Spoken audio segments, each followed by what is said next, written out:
Good morning, everyone. Good morning and welcome to your Wednesday. I hope you're having a smooth one wherever you are currently. So just getting kick-started. One moment. Hello, darling. Yeah, she's happy. She just came back from her walkies. She's full of treats and stuff, so yeah, she's just chilling. And I've just popped the kettle on in the background, hence the background noise. So this morning, I'll be getting started with a bit of Kerbal Space Program, and then I'm going to bog off in a couple of hours to keep working on TF2 Bullshittery Part 1. So a quick update for those just passing through.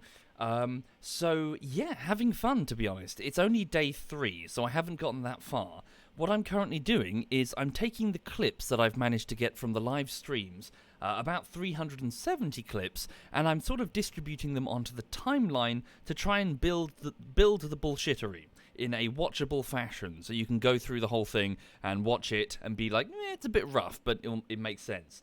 And once that process is done, then I'll begin the keyframing stuff. I don't know yet, Chan Mill. We'll see. I think it could be quite fun. The reason for that, so there's two interesting revelations that have occurred. The first one is aesthetic, and the second one is structural.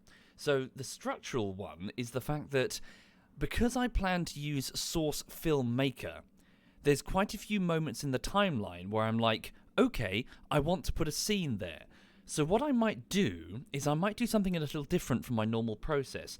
I might go into Source Filmmaker first, and then just do an extremely rough cut of the scene. So I'm not going to get stuck into the weeds of proper animation.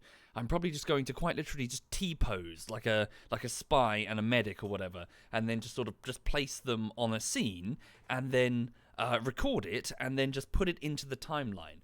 So that's something I've not really had to do before. Typically, when I do the bullshitteries, if there's like a cutaway gag, like a cartoon, I almost always leave that to the end, through necessity, because I often don't have the assets that I would need. You know, I'm going back and forth with the artist who I'm commissioning to draw it.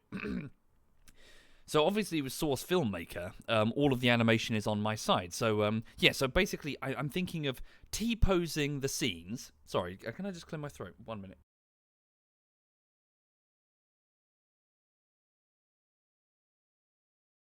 Sorry. So yes, I was thinking of just doing a very basic T-posing of the scenes in order to get the timing and the structure right. I'm having to sort of adapt the timeline around these potential Source Filmmaker scenes, basically. So that's number 2. So that's the structural challenge that I'm facing this week to do with the bullshittery. The second one is aesthetic, mentioning the keyframing of the text. I've realized that TF2 actually has some pretty good font. So you know that I use Delenia UPC Bold, which is the typical bullshittery font?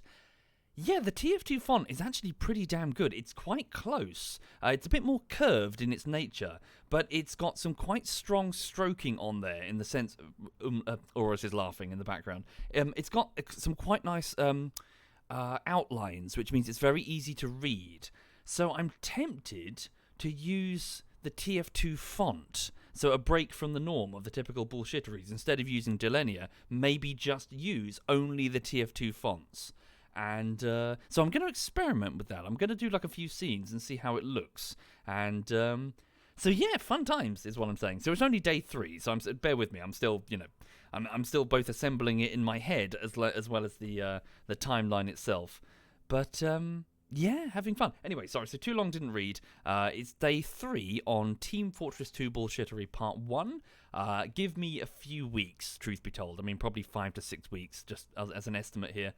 Can you see an example? I actually found loads of examples, Mindsnipe. If you just Google TF2 fonts, you'll find there's an entire wiki page which is breaking down all of the fonts used in all the different situations. So like the hitbox text, the menu text, the chalk text on the blackboards, before you start a mission, where it's like level is such and such, server message such and such. That sort of thing.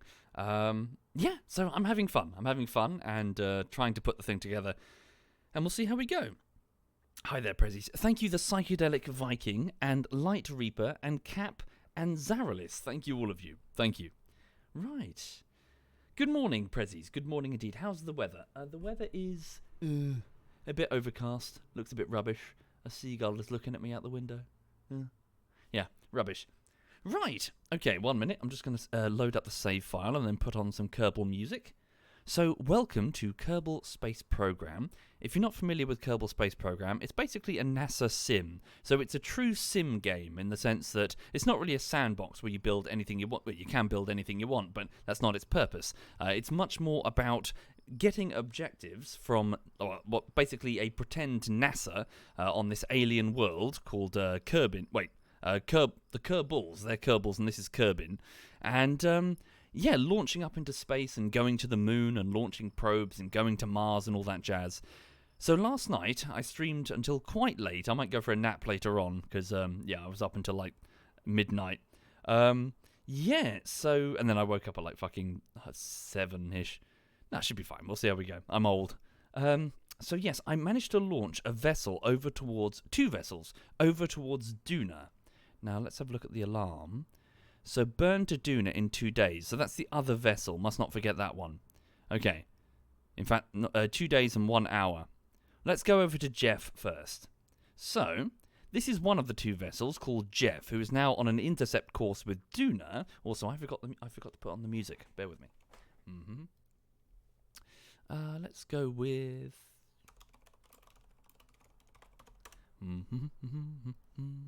Which one? We haven't played this album in a while. Oh, that's too loud. Sorry, my bad. There we go. Right. Cool. So, we'll try this then. So, yeah, this is Jeff. Jeff is a mining ship that's going to be going to the moon of Ike, which is the primary moon of Duna. So...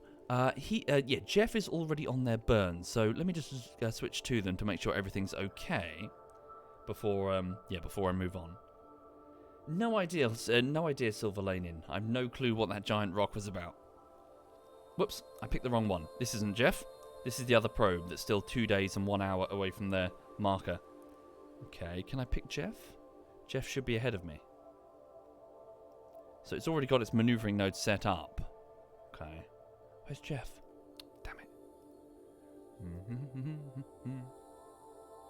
Why is the ship called Jeff? The chat named it. Right. 1 second. So, where's Jeff?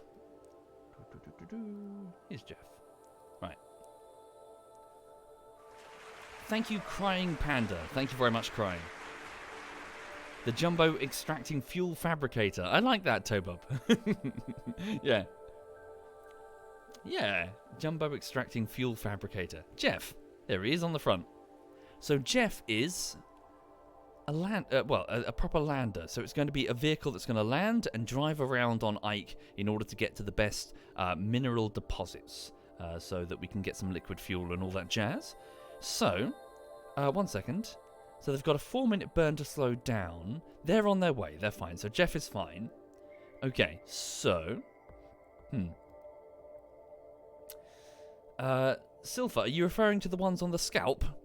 Yes, I have. Yes, they run in my family. They're very annoying, but at least they're simple to remove. Doctors do it easy peasy, under just local anaesthetic. I had one removed a few years ago. Right. So Duna engine drop. Yeah, so this is the other one. And let me just drop the music down just a weensy bit. A bit too loud there. Whoops. Right. 1 second. So I'm just going to bring up the audio pane and just turn that down a bit more carefully. There we go. Right. Reopen Kerbal. So, we have 2 vessels that are on their way to Duna, basically. One is a miner, and the other one is simply a supply delivery for the Kerbals who are currently stationed at Duna. So we have 2 engines, which I'm hoping will work perfectly this time. So... we've got this maneuver in 2 days and 1 hour. Let me just zoom out to make sure that this maneuvering node is in fact correct.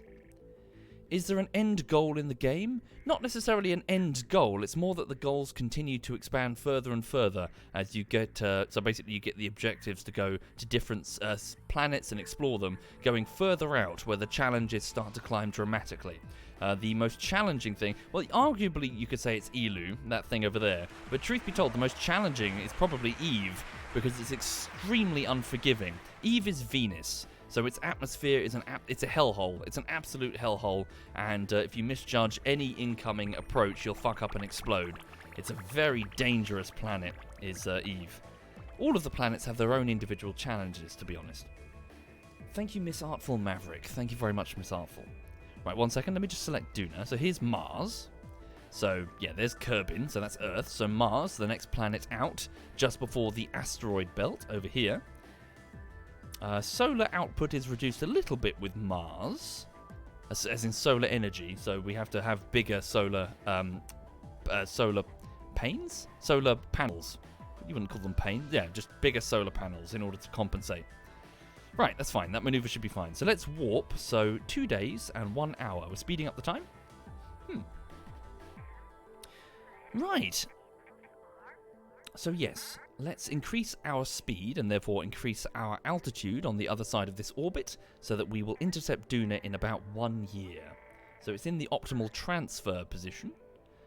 Okay, so 2 minutes until the burn. It's, 1 minute and 15-ish second burn? Right, well, 1 minute and 22 second burn. Okay, so...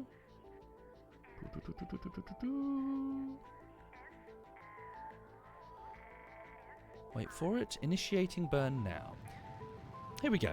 So the navigation computer is already pointing in the direct on the blue marker there, which is the maneuvering node that I've selected, and I'm increasing my speed using a nerve engine, so a nuclear-powered engine.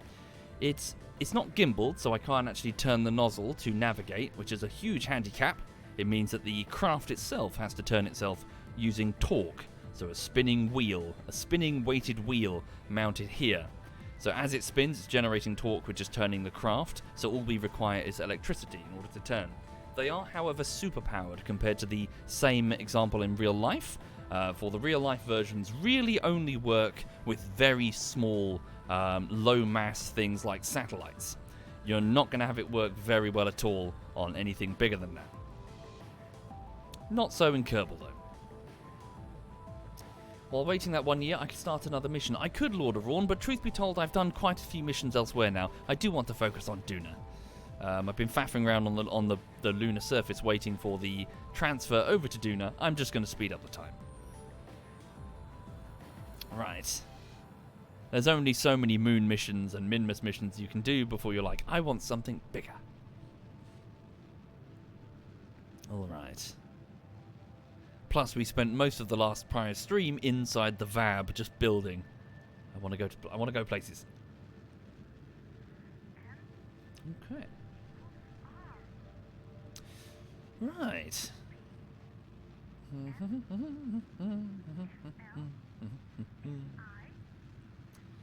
So yeah, what else? Yeah, what else is going on this week? Just working on Team Fortress 2 bullshittery. Quite some exciting, well, exciting for me, but I'm just boring. Some exciting things happening with the ants behind me. I've got an ant farm, and it's so a very, very starting ant farm. And the queen ant that I've got, her name is Millicent, over the weekend has moved into the ant farm. I've sealed it behind her, and they seem to be okay. I've got a dishcloth over the top of the ant farm, and it's sitting on a heat pad, which I just switched on a moment ago. So I'm just leaving them the fuck alone. I just want them to get comfortable and feel safe. I've put like a small, I suppose like a little plate, a little foil plate of different samples of food just in their outworld, which is just a small, like an enclosed section with a lid and breathing holes that mimic them foraging for food naturally. But I've put a small plate, a silver foil plate of different samples of food. So a glob of honey, a little bit of a dried cricket that I bought online. You can buy like packs of them to feed lizards. A piece of a mealworm, which I bought. It was a live one, which I just froze, and then I've got frozen mealworms for them. And a tiny, tiny, tiny, tiny slice of apple. Annoyingly, they don't seem to be... Well, so here's the... Yeah. 1 second, let me just finalise this manoeuvre first. Right, there's Duna. Where's my course? That's my predicted course. Where's my actual course? 1 second. Well, it's just a minor curiosity hunter, really, that's all. Okay, there we are. Keep going just a smidge. No, leave it. It's on. Yep. Okay. Cool. There we go. So let's leave the probe. Alright then. Yes, Slender, but that's... I mean, I do that all the time with the fishing bait, such as maggots and stuff. Yeah, you know, it's just normal. It's basically like fishing bait. Okay. In fact, mealworms make for great fishing bait. Same with, well, not just maggots, but mealworms generally. Crush them up, they're great. Or just, leave them whole. All right, so let's... Hang on. So, yeah, we just need to warp forward now. So let's go over to Jeff, back to the tracking station. Yes, the ants have water, Jammo. So they had water in their test tube, and then I put some water in their... so basically, I made the soil in the ant farm moist, and they've got quite a bit of water in there that they're consuming. I'm going to add a smaller test tube with a bit of cotton wool and some distilled water once they've gotten through that water in the ant farm. But sorry, as I was saying, oh, look at it.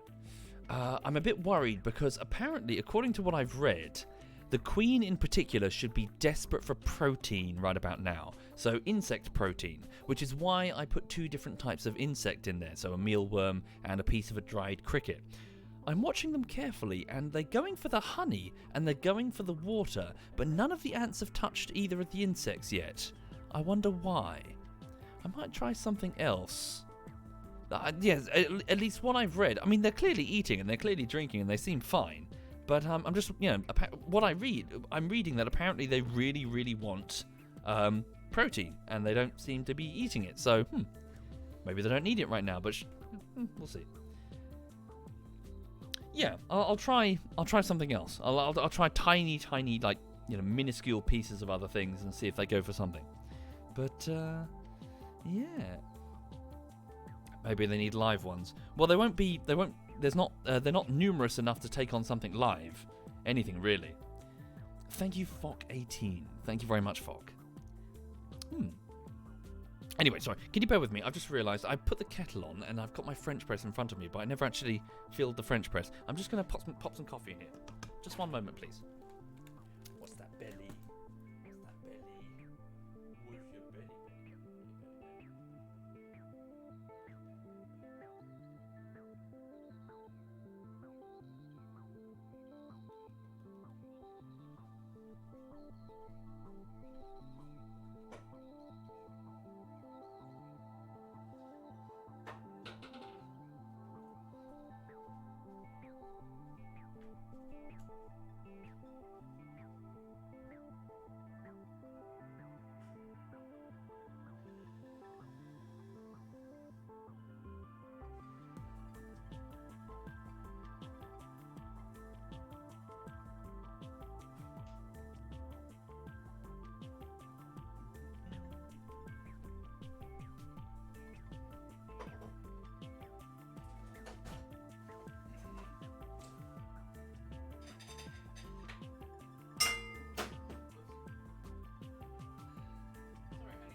Go French press, just filling up the mug. What is that? The unladylike pose, huh? What is this unladylike pose? What's this about? Yeah, you're being all unladylike. Oh yeah. Oh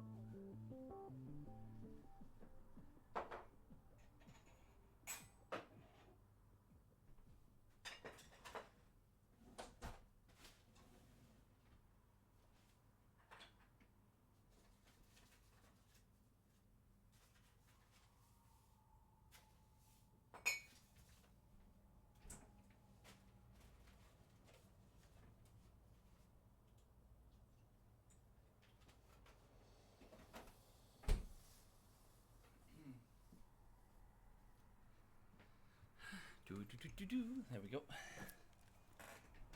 Right. Ooh, have I lost the music? Nope, just changing tracks. It's fine. Okay. Anyway, for the people just joining the stream, welcome indeed. Just doing a bit of Kerbal Space Program, and I've just sent 2 vessels on their way towards Duna, so Mars. So let's switch back to one of them. It's called Jeff, and it's going to be going to Mars in order to mine some fuel from the moon that's orbiting it in order to give access to fuel to the, well, any vessel that's in orbit around Duna. So we have a space plane that I would like to go up and down.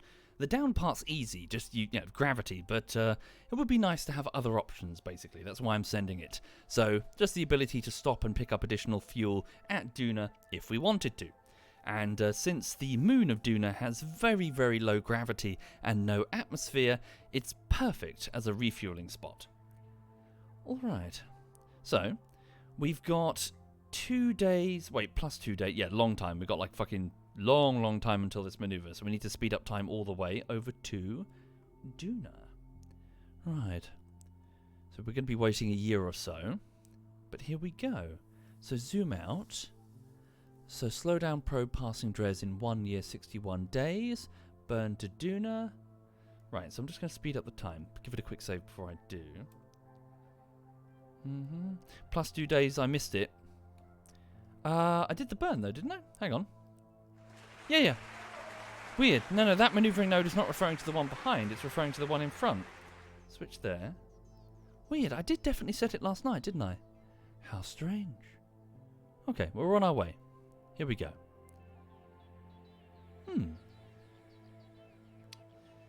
Would it be more efficient to have a refueling station in orbit? Indeed, Dark Shadow, and we probably will. We'll probably have a smaller vessel that's going up and down from the surface of Ike, delivering fuel. Absolutely. But for the minute, we're just sending a vessel to do the mining. Hell, the space plane can come up and down easy enough. It's got wheels and all that. Thank you, Sabidal. Thank you very much, Sabidal. So here is Duna. So we are catching up to it. So our 2 craft are flying up towards it. Okay, so so this is not enough. As in, flying up to meet another stellar body is fine and all, but you're going to keep flying straight past it unless you slow down, which is what we need to do momentarily. So any second now, it's going to catch us. Which one's going to get caught first? We are, presumably. Did I hit the target with that? It looks weird. We'll see. Okay, so we should have hit the target. There we go.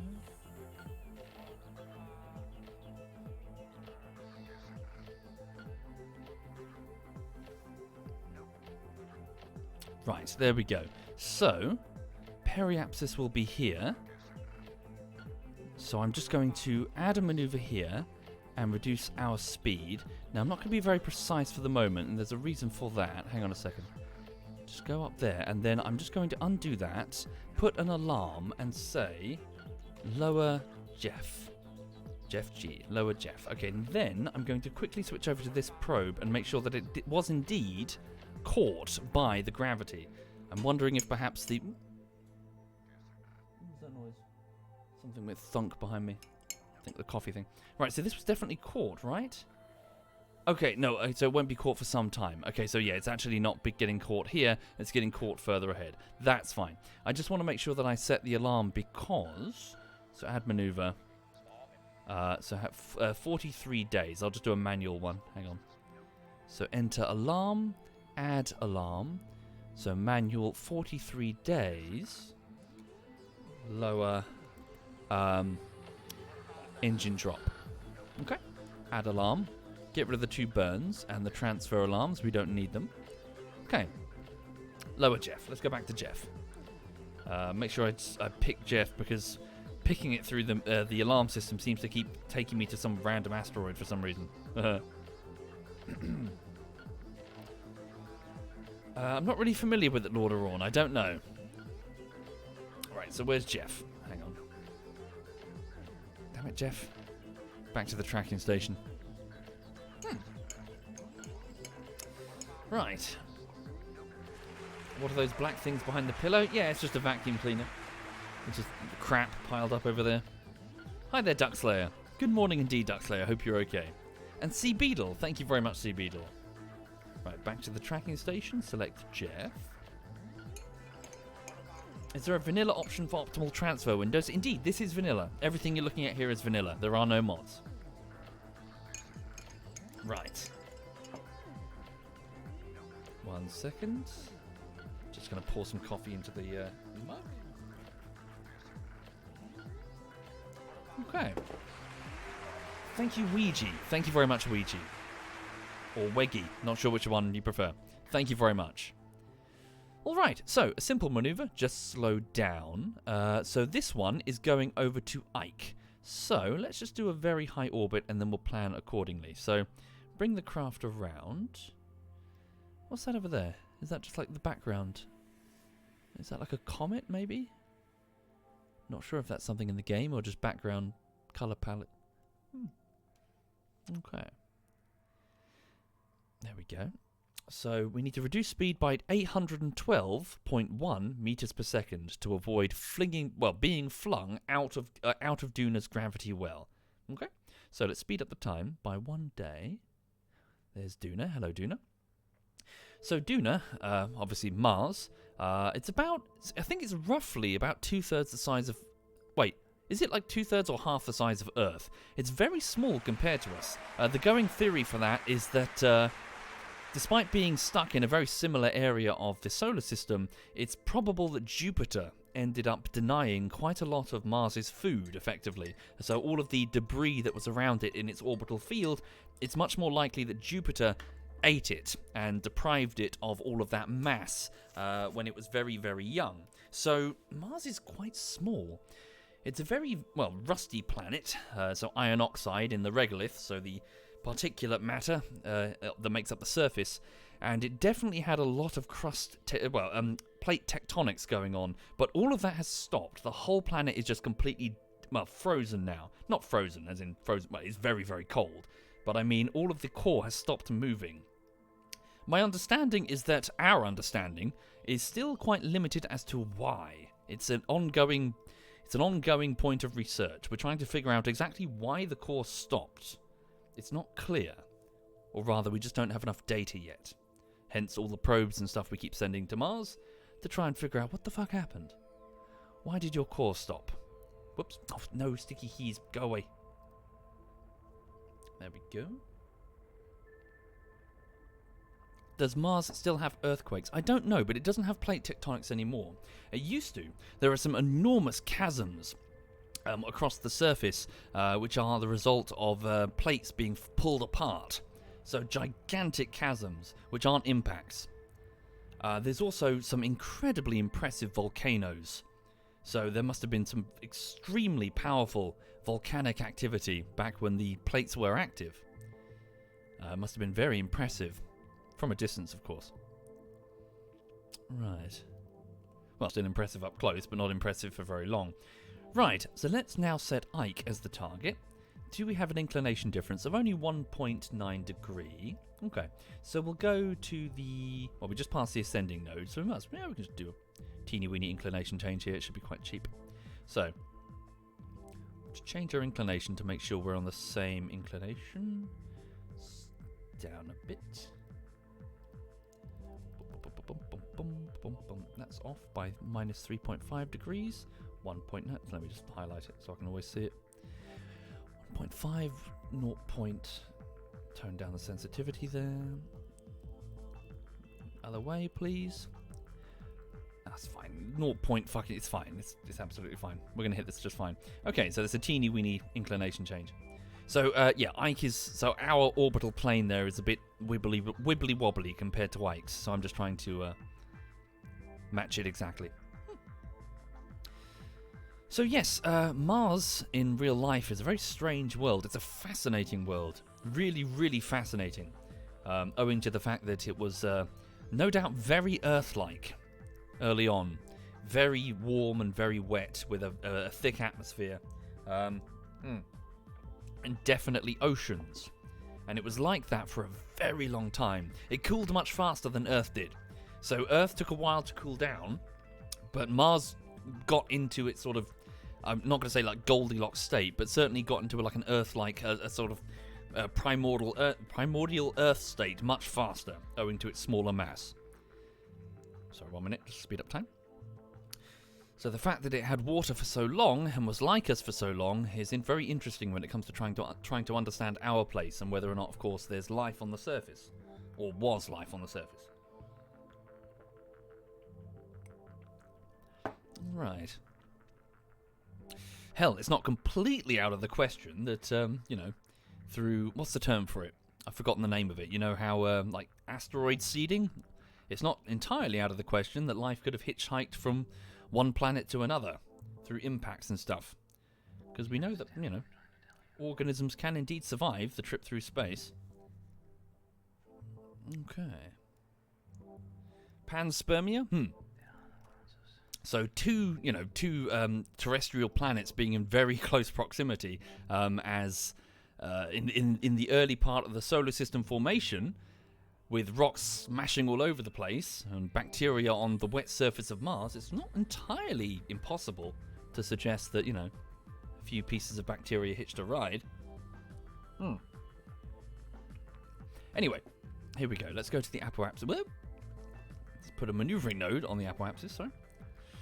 Go down to where Ike is, and I'm sure Ike will find us. No, it won't. Okay, then. There we go. There's Ike. Well, no, do it a bit more controlled. I'm going to burn at the app, come down, and then lower our app. And then we'll find Ike. We'll be fine. Here we go. Whee! I'll do it as soon as I can, Sloppy. It's only day 3, I'm afraid. So I've just started working on Team Fortress 2 Bullshittery Part 1. Oops, heads up. Hang on a minute.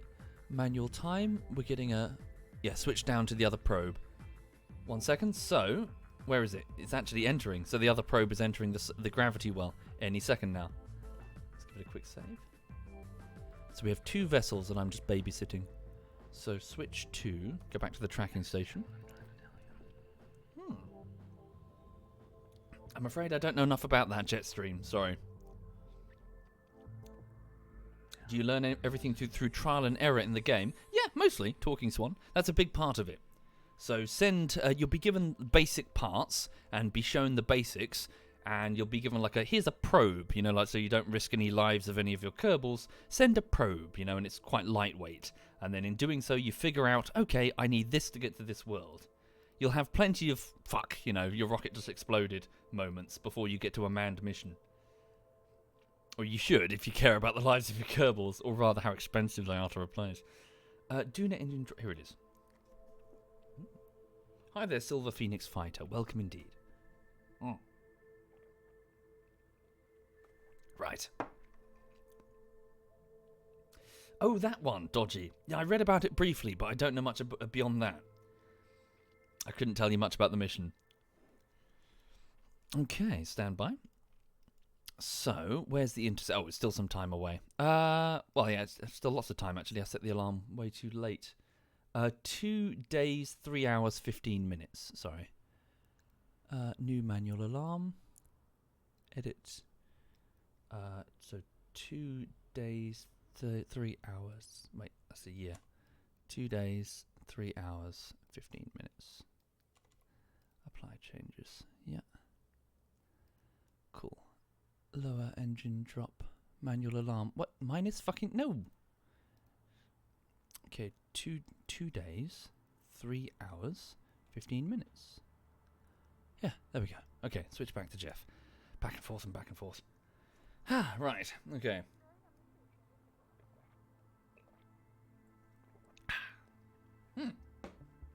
Coffee. Okay, so let's try and bring Jeff down to Ike, shall we? Should be a fairly simple operation. I'm not expecting any major complications here. And then we'll bring the space plane over. And it can get some fuel, as and when it needs, really. So, Jeff. They're yeeting a small probe into an asteroid, hoping it will change the orbit. Ooh, cool. Cool indeed. Right.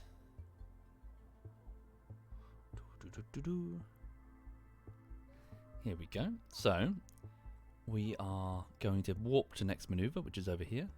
13 days. So we're on a very high orbit right about now. Okay. So 43,000 kilometers. Okay. Alright then. No, wait. What is that? Sorry, what is that number? 43 million meters. Whoops, shit. Warp halted. Wait, sorry, what's going on? I'm confused by the manual alarm. Oh no, that was it. Okay, we're moving extremely slowly. Okay, switch to the other vessel.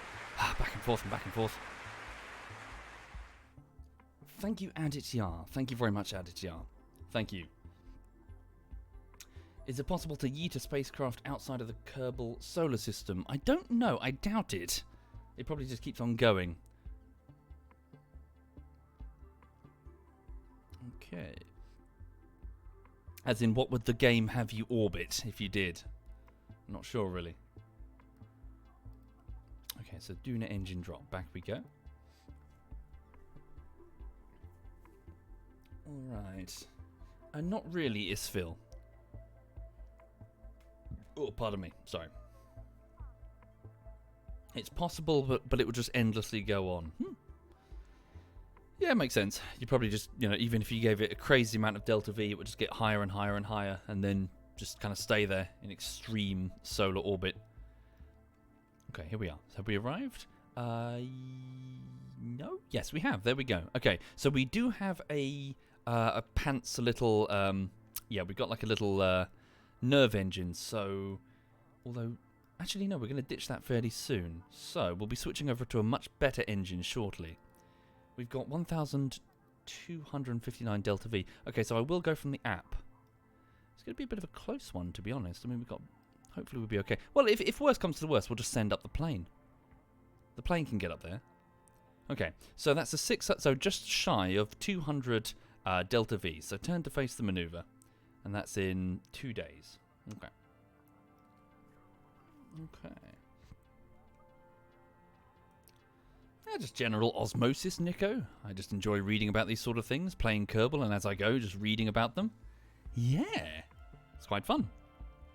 Same way that we stop and, let's have a read about the composition of Ceres, for example. We landed on Dres the other day, and I know very little about Ceres, so I just stopped and just opened up a page on, what's the surface, what's the geological composition of Ceres, and I just sat there reading it to the chat, discovering that Ceres is an icy, briny ball of mud.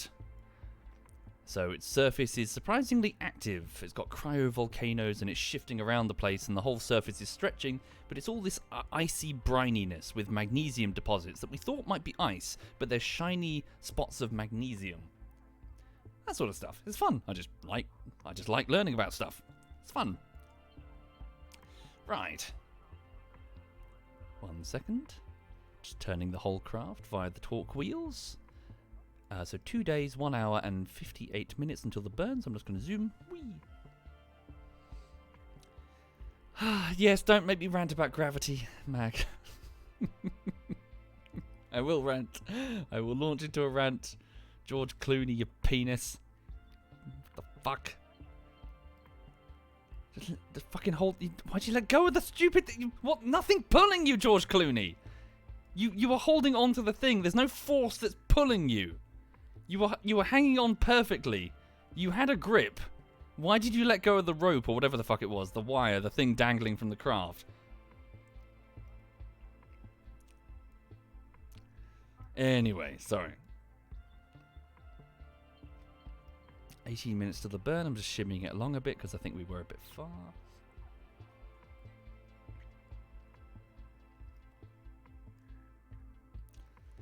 And there we go. Cool. Initiating burn. We are pointing retrograde. Yeah, we are. Okay. So we're slowing down effectively. So we've spun the rocket around facing retrograde, and now we're burning forward but facing backwards, slowing down. So You got speed up to a certain speed. Unless you want to fly past the target or fly into the target, you've got to slow down. So you've got to take that into account when calculating how much fuel you need. If it takes 1,000 meters per second speed to get somewhere, then you better be prepared to slow down by 1,000 meters per second if you want to come to a complete stop, of course. So therefore, pack enough fuel for at least 2,000 meters per second. Okay, preparing to change engine. Stand by. There we go. Fuel exhausted and detach. Detach. Thank you. So, we're back to using liquid fuel and oxidizer with this much smaller tank, but it has a dinky little Terrier engine, which is pretty powerful for what it is. Alright. Indeed, Emos Wadge, and I do hard recommend Kerbal for that reason. It will teach you things about rocketry and orbital mechanics that will generally just give you a better understanding of the challenges involved. You will better understand just our place. It sounds weird and sort of, it sounds wishy-washy, but you'll better understand our place in this solar system. You will comprehend that we are basically just sitting on the skin of a flying rock hurtling around the star, this one star that we've got, surrounded by other things that are hurtling around the star. And that space is a bit of a shooting gallery with shit flying left, right, and centre. And we're just gonna kind of hope you don't get hit. And it's, we do get hit continually. All the time we're getting hit. Mercifully, most of the really big stuff has been taken away. Our saving grace, our big brother out there in the solar system, Jupiter, has saved us from so much. Oh my god. So Jupiter stands before Earth holding up a massive shield, gobbling up all of the things that could have just, wiped us out when we were little rats, running around in burrows. But yeah. So thank you, Jupiter. Right, here we go. So, this probe is in position, so there's Jeff. Okay, so we're both in orbit around Duna. Obviously, we've got the way more winky wonky orbit here. So let's select, where are we going anyway? We're going down to the ISS. So the Ike space station, which is there. Set as target. Our inclination difference is 22.5 degrees. Alright. Stand by. We have a much higher apoapsis, so go from the ascending node. Okay, add maneuver from the ascending node. Please modify our inclination, our tilty-wiltiness by... No, don't do that. Don't escape. I hate it when it does that. When it flicks out or changes to a different one, it gets rid of the right-clicked inclination difference meter. Like that. Stop it. Hang on. So 2.1, so 0.9 degrees, 0.5 degrees, 0.5 is fine. There we go. So that's a 31.6 meters per second burn in order to correct the tilty-wiltiness, and then we'll come down. Wait, we're definitely going in the right direction? Yeah, it's fine. So set an alarm, please. So this will be change tilty-wilty of, what are we? So this is the engine drop to ISS. Apply change. That's in 84 days, so a bit of a slow orbit all the way around, but we've got time. Get rid of that manual alarm. So lower Jeff. Whoops, have I missed the lower Jeff alarm? It's alright, we can just make a new one. Slow down probe passing Dres. Switch back over to Jeff. Right. Nice. Good luck, Martin. Good luck indeed. Switching over.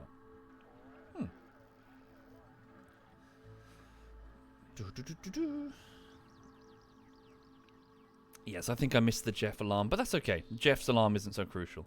It's not as if Jeff is leaving anytime soon. No. 8 days until the node. I guess I just didn't set the right alarm. Here we go. So we're going to, from the apoapsis, the highest point of orbit, we're going to reduce Jeff's periapsis, the lowest point of orbit, all the way down to meet Ike. Although we're just going to go a little bit above, just above Ike. Ike's gravity well is embarrassing. It's incredibly small. It's a very lightweight asteroid that Duna has captured to mimic the moons of Mars, which are similar. They're very small. They're only, like, I think 15 to 25 kilometers across. They're tiny. All right. So, 35 seconds till a teeny-weeny burn. We've still got this huge engine. What the fuck? I wasn't expecting to have this all the way, but okay. Here we go. Slowing down. So doing the exact same maneuver. Bish bash bosh. So periapsis. Let me just zoom over to Duna, please. No, not doing it. It's not having it. Yeah, it's fine. Okay, then confirm. So we're just on the... No, we're actually in... Yeah, so we're near the gravity well of Ike. So we'll just fall straight down then. So 30 days until that maneuver. Do I have to switch over? No, 75 days until the tilty-wilty maneuver for the engine drop. So they're over there. Why does everything I build look like a penis? Because lots of what I build has to travel through an atmosphere, and penises are perfectly aerodynamically designed to fly through the atmosphere at high speed. Yes, absolutely. That's why, yes. So here we go. Warp here.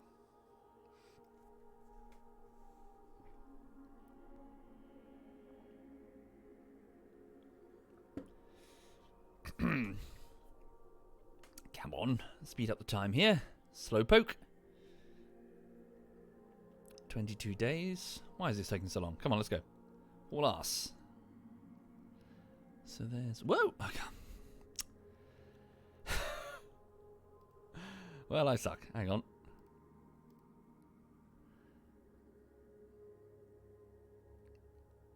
There we go. Get ready for the alarm tilty-wilty change for the other vessel. Now we have to switch back because I fucked up because I'm stupid. Really? Is the vessel that left after Jeff going to get there first? I think so. I think it might just do it. Okay, hang on. It might get to the ISS before Jeff gets to Ike. Okay, so change tilty-wilty of the engine. Let's switch to. Hopefully it doesn't bug out and open that stupid rock again. Alright. So, for the people just passing through the stream, very briefly, please know that I'm working on Team Fortress 2 Bullshittery Part 1. It's only day 3, so I haven't gotten very far, but I'm doing my best.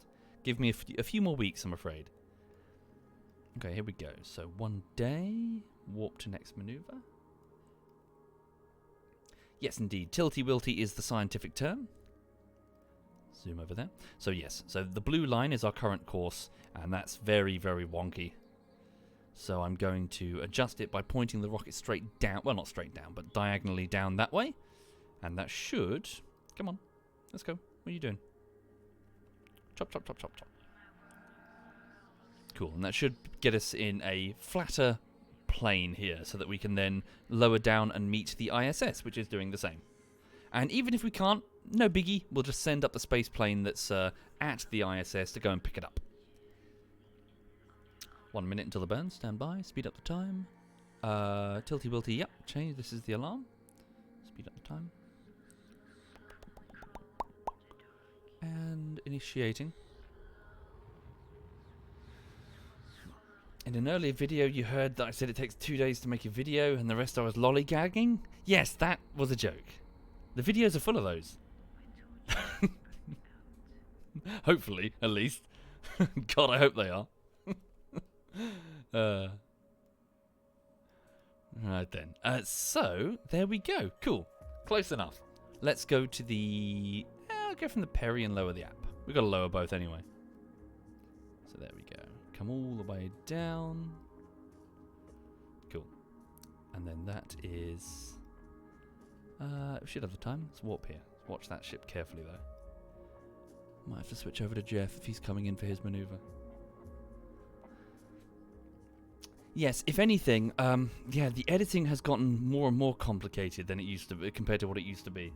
So, a brief compare and contrast against some of the older bullshitteries back in like 2015, you'll note how much static text is just kind of sitting on the screen for a joke to play out.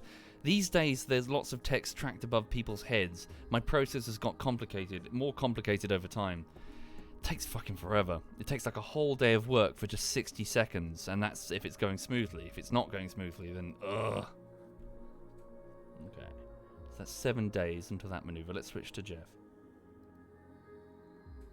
Indeed, the lander is called Jeff. Why aren't the Beat Saber streams in the archive touring Trout? So I'm working down the NAS, the storage device that I've got behind my monitor, which has got... Really? Hold on. What the... There's no probe on this. Why would the... I swear this is fucked. What? What? This is not even near Duna. What? Okay. Sorry, to answer the question, I'm working down the NAS, the storage device that's got all the live streams on it, and I'm just, at the minute, just because to save my sanity, I'm doing it alphabetically. Last night I finished uploading the Farming Simulator stream, so I'm down to F. The Beat Saber is with VR, so with the VR section of the NAS. So it's working down from the top alphabetically. It's 15 terabytes, I'm doing my best, that's a vast amount of data. Okay. But I suppose if there's anything that, if there's anything that's super high priority that people would prefer I try to upload first, I can adapt if there's something that people really want. Thank you, Skylet. Thank you very much, Skylet. Sorry, here's Jeff. What the Here's Jeff.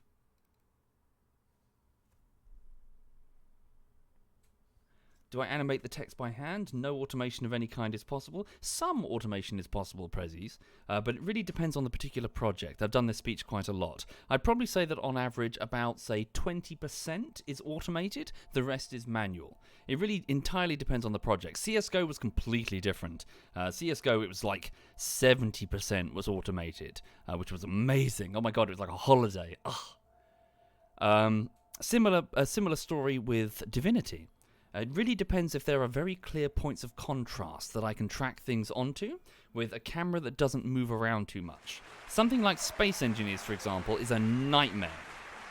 Continually moving camera, no clear sort of consistent color or contrast point above an engineer's head, and a consistently changing color palette behind the characters means that auto-tracking immediately shits itself, trying to figure out where the head is. Something like Counter-Strike Global Offensive has these wonderful, wonderful little coloured arrows. I don't know why.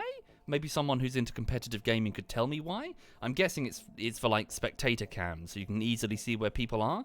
But they never change colour, they never change size, even when they're in shadow. Oh, wonderful. I just tell the tracker to follow the pink arrow, and it's over their head already, and it's a dream. Yeah. Thank you, Valley Man. Thank you very much. 1 minute. So let's go here. Warp to next maneuver. 7 days. Yeah, we've got plenty of time. Yeah, so it really depends on the project. But I try to automate as much as I can, but gaming footage often has certain just peculiarities compared to real-life footage that makes auto-tracking difficult.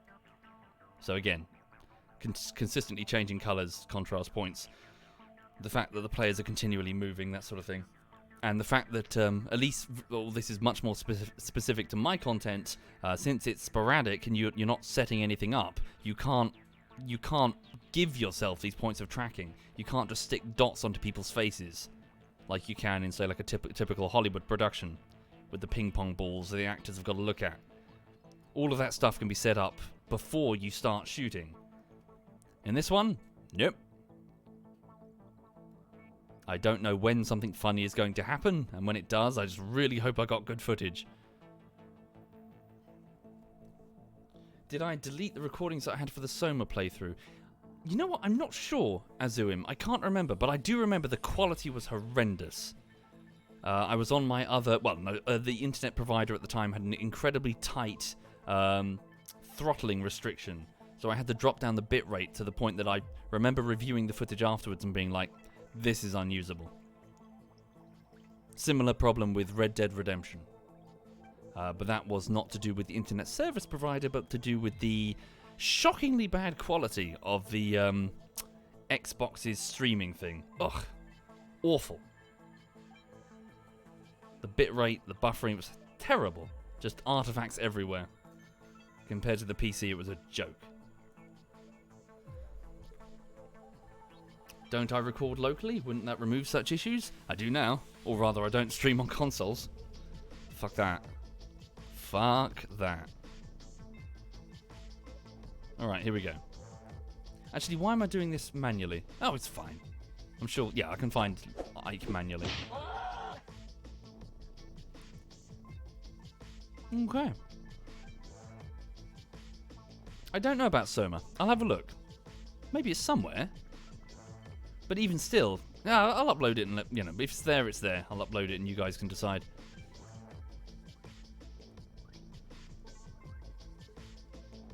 Alright.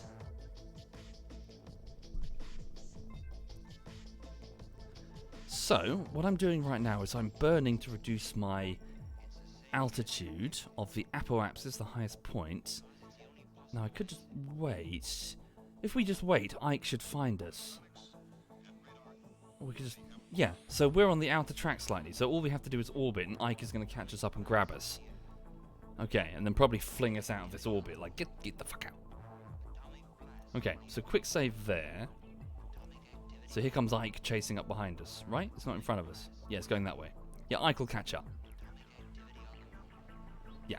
Okay, so while that's doing that, where's our engine delivery service? Is that it there? Engine drop. Okay, so I've got to be a bit careful because the simulation might fuck it. Switch over to the engine drop. What game do I miss the most editing / YouTube wise? I'm not sure about miss, but I'm really looking forward to going back and doing some VR stuff, especially Pavlov. I had lots of fun with that actually, more so than I thought I would. I've got lots of footage for Pavlov. Okay, hang on, how long until we meet that? 5 days. Okay, let's warp straight to the maneuver. Yeah. Yeah, just the challenges of VR editing were quite fun. Oh, hold on. Yeah, I need to watch that situation as it evolves. Okay, careful. Don't eat Jeff. Here we go. Have I tried VTOL VR? Not yet, but it comes quite recommended. I wonder if it's going to make me horribly motion sick, though. We'll see. Do I have enough material for Blade and Sorcery bullshittery? I do. We'll see about that one. We'll see about that one. Yeah. Blade and Sorcery on YouTube is full of people doing awesome highlight compilations and stuff like that, and mine would really just blend in with the background stuff. We'll see.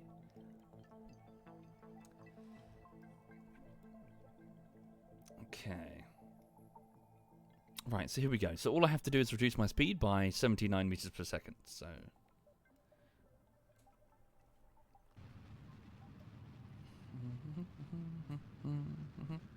since when am I competing with others? Well, that's not really my point. It's not really a competition, but it's more like I don't just want to do the same content that everyone else is doing. What's the point? Got to try and do something a bit, be a bit more creative. Not for the sake of numbers, but just for the sake of, try to stand out a little bit. Okay. So that should be good. How long? So 9 days until we reach the Perry. Yeah, we'll just wait until we reach the Perry. Or should we just keep burning? Sorry, why am I stopping there? For some reason I stopped there. Keep going. This is going all the way down to the ISS. Right? Yeah. Just keep burning.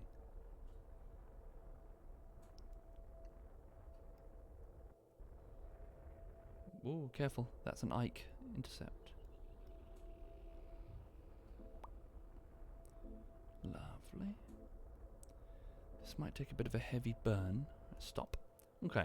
And then we'll put down an alarm for when we get down to the Perry. 8 days, 1 hour.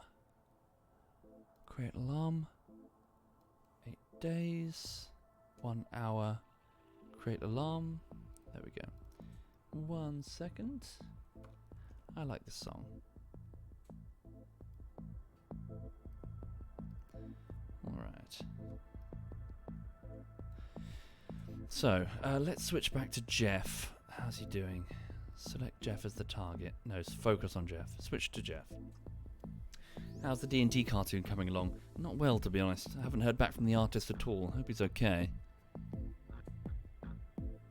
Indeed, I've played through super hard. It's pretty good, dongers. Alright.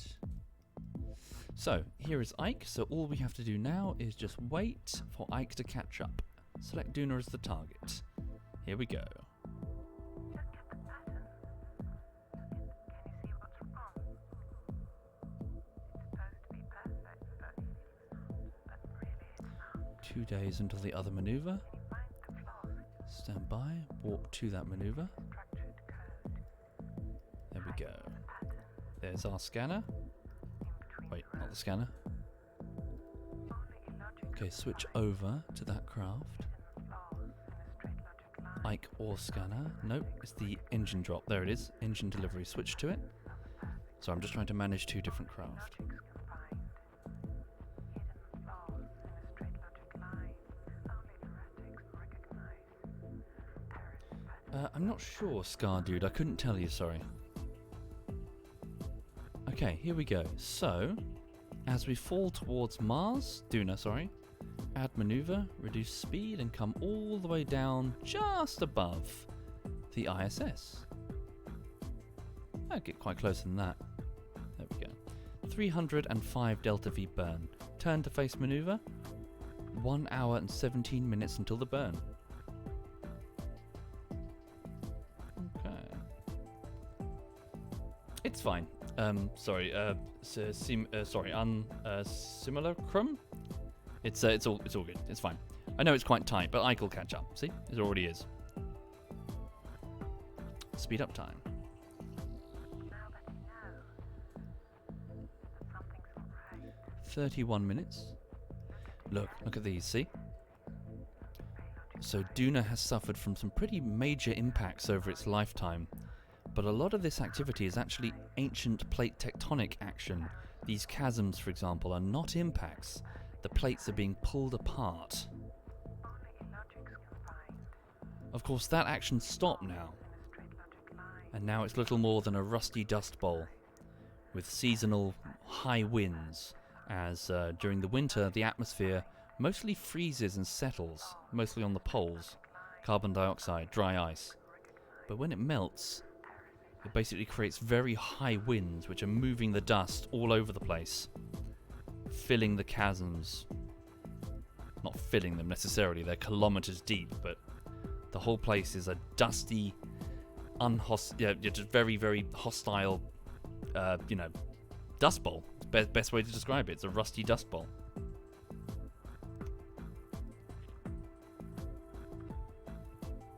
Initiating burn.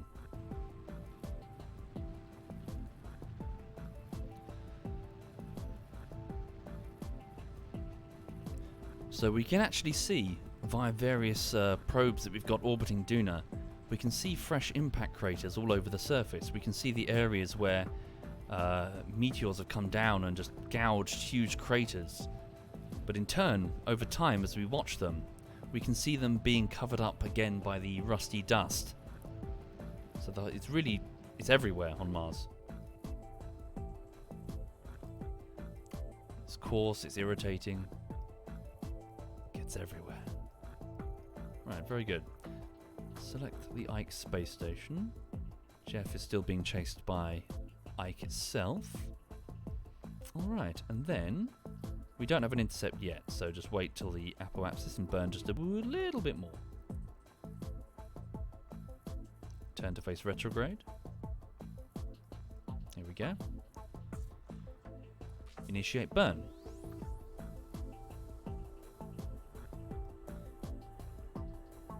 We have an intercept. Now all we need to do is wait. Warp here.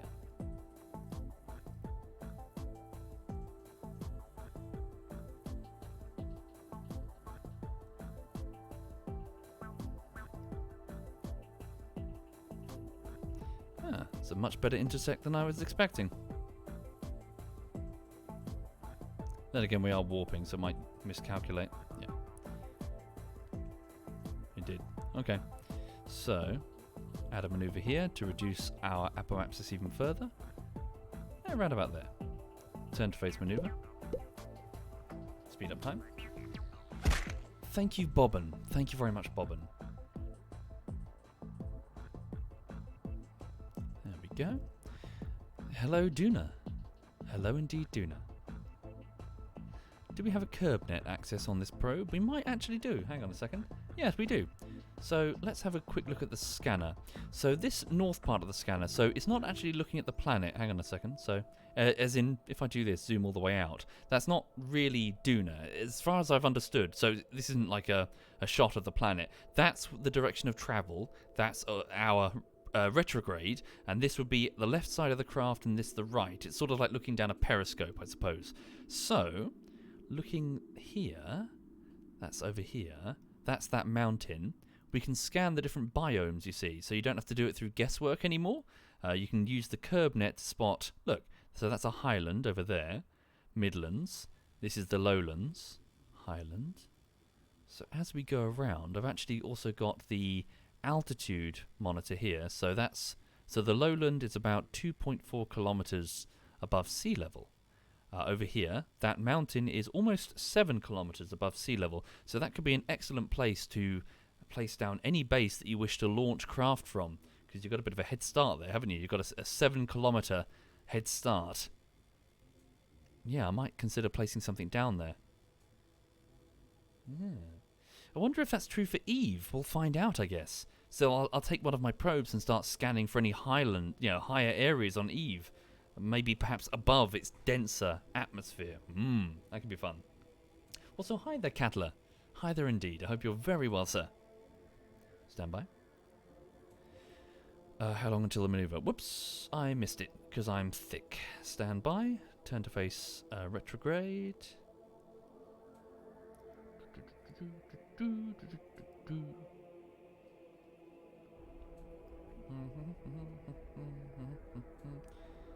How come I've used the Raptor engines? No, then they've not been used.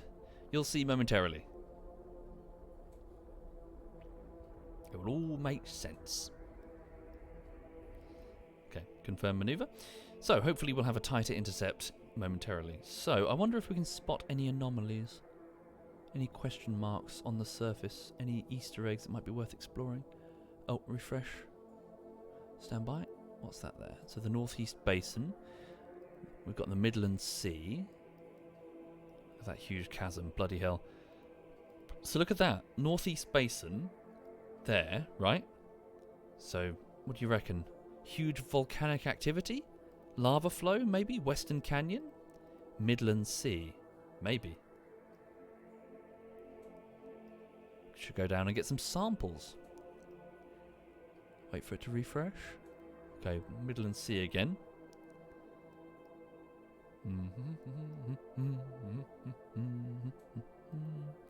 Midland Sea. What's that there? Midland Canyon. Oh, look at that. Yeah. So check the so that's only 541 meters above sea level, and the canyon walls are about 5 kilometers, at least on the northern side. Whoa.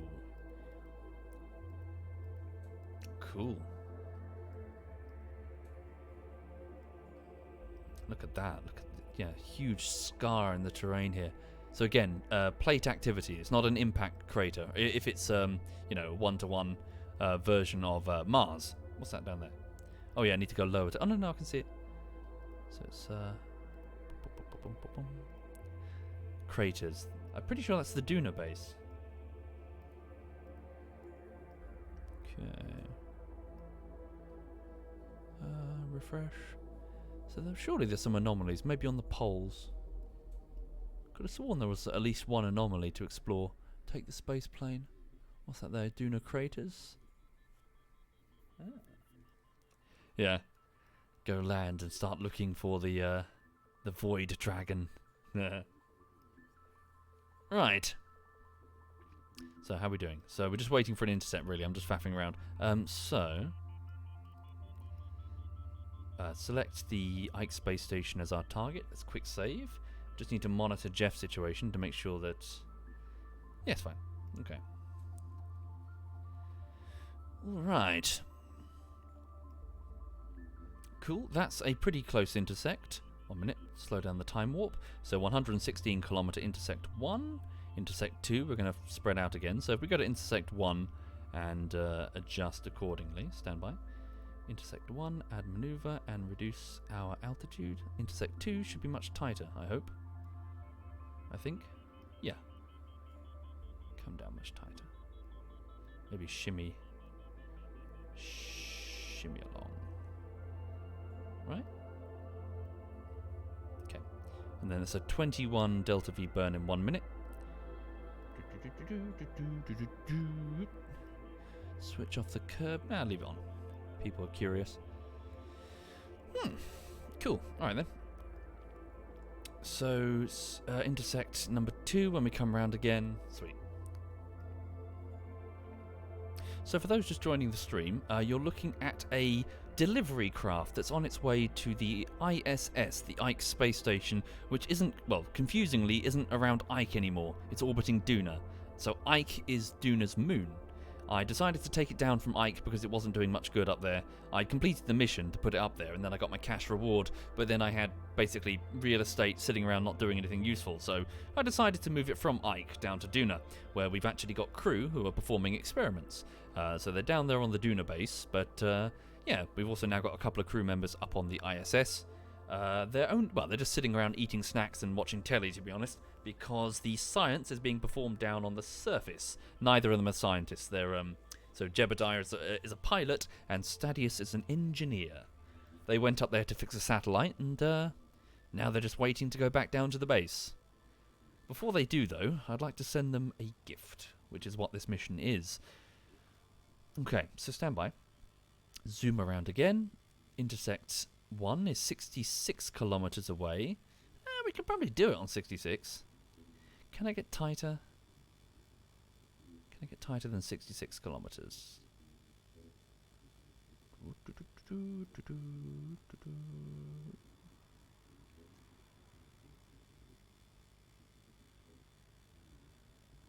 Come on. Intersect 1 is 82 kilometers.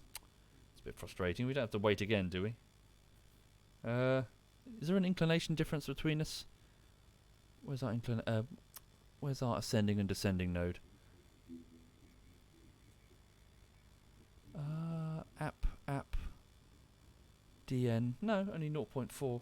It's not that much. I suppose it is a lot, all things considered. Should I just go for 71 kilometers? Hang on. Select the maneuvering node. Next, so 75 kilometers. 1 second. What's that over there? 82 kilometers. Oh, it's closing. Okay, just do this maneuver and then close. Stand by.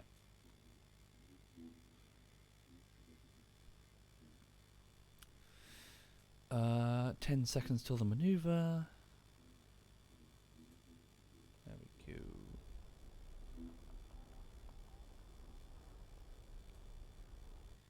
Confirm. Alright, how are we doing? So intersect 2 will be... how far is that? A difference of what? 75 kilometers. Intersect 1 is 82 kilometers. So we're creeping closer. Give it a quick save. Just monitor Jeff. Jeff's okay. Here we go. Come round. So intersect 1 is now 75. Intersect 2 is now 90. God damn it. We haven't passed it, have we? Stand by. Oh, hello. There we go. Yeah, we'll just go with that. So go with... Shit. Stop it.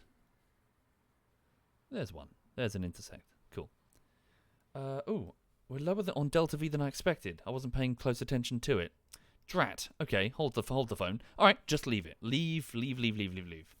Sorry, I didn't notice that we had that little Delta V. I thought we were going to be okay for the whole way.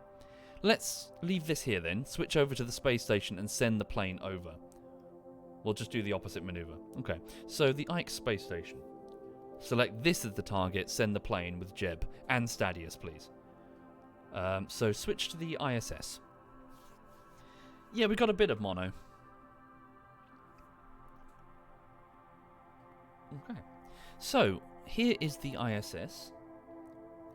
On the underside, we have a plane that's come up from the surface, my space plane, and Stadius and Jebediah are just hanging out eating snacks. Could you two get back into the plane? It should be ready to go, I think. So transfer crew. Where are they? Are they already still they got aboard the plane already? Transfer crew. Yeah, they're there. Good to go. Well done, guys. Liquid fuel. 1 minute. So make sure you got plenty of fuel before you leave. How much fuel is left, actually? Hold the phone. Yeah, there is some fuel left. Alright. So let's sort by the fuel tanks aboard this craft. There we go. And then select this fuel tank.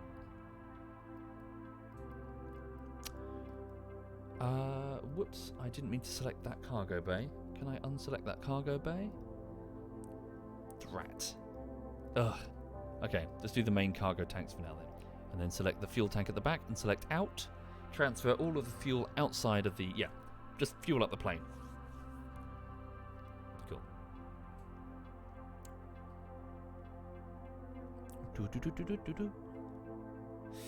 Right, any further tanks? 1 second. Pin, pin, pin. Right click, get rid of that tank there. Monopropellant there. Fuel here, so out, out. Thank you, Ida Pugh. Thank you very much, Ida Pugh. No, this is carbon-based life forms. I like to listen to them when I do the editing. They're quite chill. So that's one tank done. Now the other one here.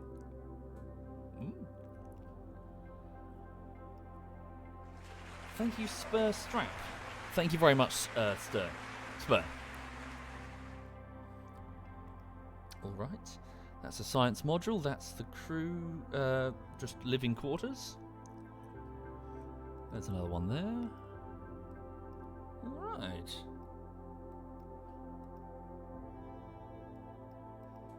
Cool. Oh, this whole time, there was a junior grabber unit right there, and I wasn't paying any attention. Shit.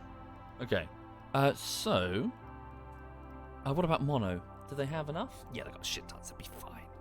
What's that? That's mono as well. Yeah, that'd be fine. Okay, unpin the engine. Stand by.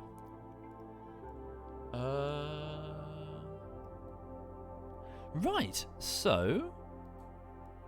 Let's now... I think we're ready, right? Yeah, I think we're ready. So let's give it a quick save and then disconnect from the grappling hook here. So, release. Stadius is just along for the ride. Jebediah is good to go. There they are, 75 kilometers ahead of us. So, just do the opposite maneuver. Set them as the target, wait for an intersect, and then we'll go and fly to them. Alright. Thank you, Popinator. Thank you very much, Popinator. Very good. Initiate SAS, turn to face the target. Close the...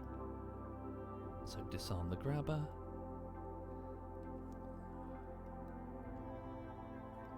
Cool, cool.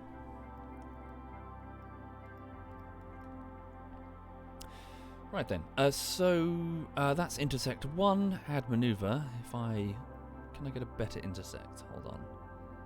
Intersect 1 over here with this maneuver is 82 kilometers. 80 kilometers, 75, 69.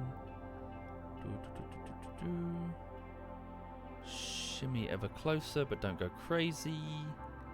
Whoops, just went crazy.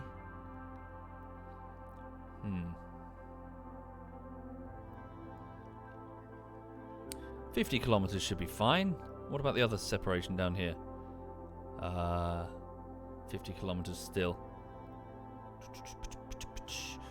Is it that severe an inclination difference? It's only 0.5 something. 40 kilometers. We'll do it on 40. It's fine. I'm being all weird. It's fine. Turn to face the maneuvering node. Wait 4 minutes. Do the burn. Meet with them. Pick it up and go get a sandwich. Okay. Oh, bloody hell.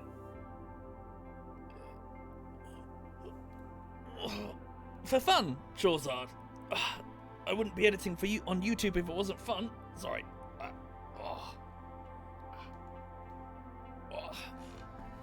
Yeah, I was doing it for years anyway, long before I went full-time. It's fun, I enjoy it. I started doing it just as I was bored on the train, and I just enjoyed doing it. Yeah. It's my job now, of course. So, yeah. But you guys have all been very kind to me, so thank you for it. I do crowdfunding entirely. I wouldn't bother with doing the YouTube AdSense game or sponsorship shite. Fuck all that. So yeah, I just put a tip jar up and you guys have been extremely generous, so thank you. Dog's bumped off. Hey, sweetie. She's here for attention. But yeah, I just like editing stuff. It's fun. It's enjoyable. I recommend it, actually. If you're looking for something to do, give editing a try. I wish I could recommend a decent piece of editing software, though. They all seem very expensive. I just started with, I'm not even joking, Windows Movie Maker. And a completely 100% legit version of Sony Vegas. Oh yeah. But yeah, just got started there and had some fun on the train. Sorry, to explain, I would commute my previous job.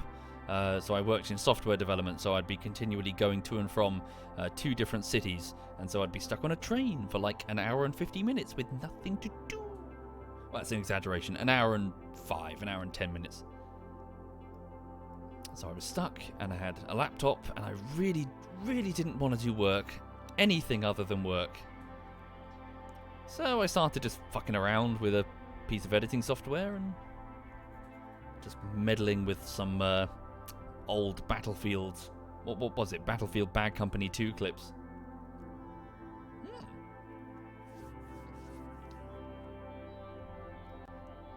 Okay, so cool. We'll go with that into, yeah, we'll just do it here. So speed up time, 37 minutes. How's Jeff? Jeff's fine. Yeah. Do I have uneven solar panel distribution on purpose?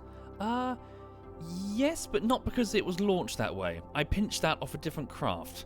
So before, yeah, you good shout. You've reminded me. I pinched all of this stuff off a different craft that I was just going to throw away anyway. Quite literally threw it into Duna's atmosphere. And I figured, I could use that. So I grabbed the baguette tanks and the solar panels and these 2. So that one, that one, that one. So I just grabbed them quickly before, I figured, well, I'll use those.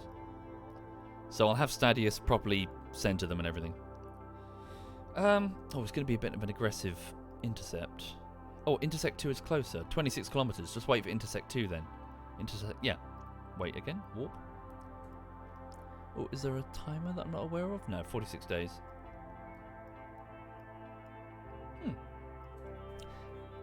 Thank you for saying so, Jetstream. All the best to you, Jetstream. I hope you're okay. All the best to you.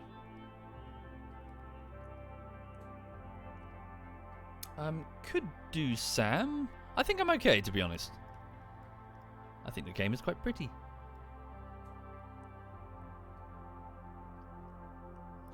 Okay.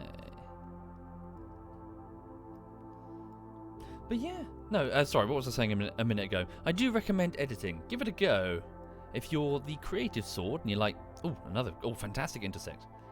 If you're a creative sort and you like dabbling with stuff, then editing can be quite relaxing when things are working. Here we go, a very close intersect. Right. So, because we're orbiting so close, the nav ball now shows the relative speeds. So we're both moving at 826.3 meters per second, but there's only a 12.1 meters per second difference between us and them. So, what is that noise? Sorry, can you bear with me just 1 minute? The ant farm is clicking. They've evolved. Hang on.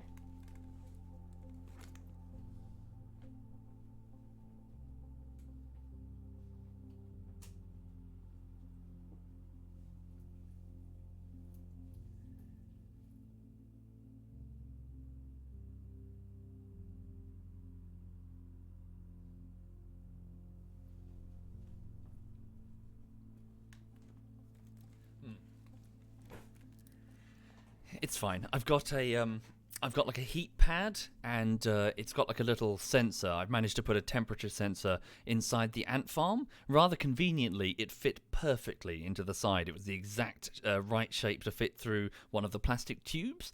and it just means that it was sort of sitting on the temperature gradient, and it was like on, off, on, off, on, off.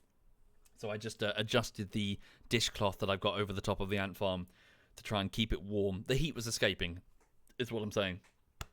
Oh. Cooking the ants? No, keeping them about 4 degrees above room temperature. Well, part of the nest, of course. It's sort of half on, half off the heat pad, and then the ants can just shimmy around the eggs based on how cold or how warm they want them to be. But yeah, they've got themselves a wee heat pad. I used it to tempt them into the ant farm, and it worked. Right, here we go. So, sorry, what was I saying? So we've got a... Whoopsie. Turn around. So a 12.3 meters per second difference between us and the target. So all I have to do is do a fancy spin, but also slow down to match their exact speed. 1 second. Cool, there we go. So we almost matched the exact speed, and now all I have to do is fly towards them in space. Cool. Who made the ZF clan? Was it me? Nope. No. I've no idea actually. He's not around anymore, and I don't think I ever spoke to him. I think his name was Carl or Craig or Kevin or something. He basically put at the time, many years ago, like back in 2012, he put cramps and cyanide in a TeamSpeak room and said, "Play nice," and they endeavoured to never play nice with anyone again. 1 second. Sorry, just changing music track there. And then I just bumped into them. Just a couple of guys that I bumped into whilst wandering around in DayZ. Although more specifically, Cyanide saved me from death. He was going to rob me and then murder me, but I managed to talk him down. And yeah, from then, it's really just a Steam friends group, really. Just a Steam friends list. Okay. Anyway, sorry, I'm getting distracted. Forward we go. So we are 4.6 kilometers away. Just going to pick up a bit of speed. And then turn to retrograde, because we've got to slow down.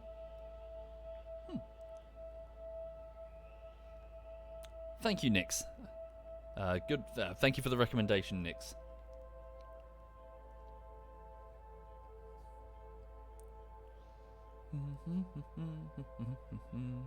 Yeah, well, really, Trish. Truth be told, that's all I really know. I know nothing else. That's all I know. Okay. Oh, you're right, honey. The dog's licking one of her paws. I could do Git, but if you'll forgive me, I'm not really the sort who likes doing meta content. As in content about content. Sure, I could sit down... sorry, the question typically comes up, Git of Fenris, in the form of, have you ever considered editing a video to show your editing process? Or show your setup, or whatever? And I know it's a bit of a thing... Well, actually, no, I don't know if it's a thing on YouTube. I couldn't really tell you. But it's not really for me. That time, I'd much rather just put into editing videos. And the problem I've also got is that each individual project kicks my ass a little bit. Yeah, the bullshitteries are not small in terms of their overall effort, so, you know, I've got to kind of laser focus on one thing, and if I start shimmying around getting distracted with things that I don't think are that important, or rather not for me, then it's gonna, you know... Oh, shh. Also, hi there, Harry. ZF Harry is in the chat. I like ZF Harry, he's fun. He's very friendly, very happy guy. Thank you, Emily. Thank you very much, Emily. Also, Harry, yes, I tell you what, sorry, specifically for me, I need to word this carefully to not sound like an arsehole and offend the Americans here. Harry, you're a breath of fresh air specifically, because quite specifically, there have been a few Americans, no names, that have been around who have been insufferable. I'm talking mainly a few years ago in the clan. So finally, there's a friendly, happy, nice to be around American. So hi there, Harry. I'm glad to have met you.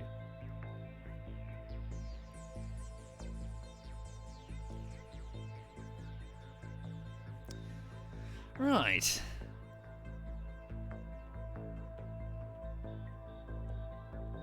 So just drifting towards the target.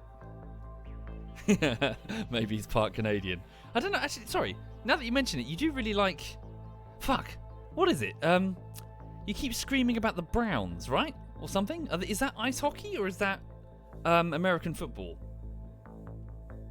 Is it the Browns? Fuck, what? Sorry, you keep like cheering for a team. And then occasionally you turn to Digi and you express some sort of weird indecipherable code. Like one of you will go, Midwest! And then the other one goes, Midwest! And then you kind of look at each other, or I assume you look at each other. No one knows what this means. No one knows where the Midwest is. This ancient place.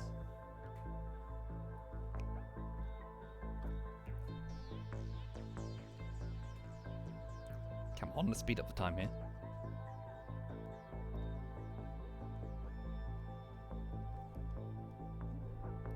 Okay.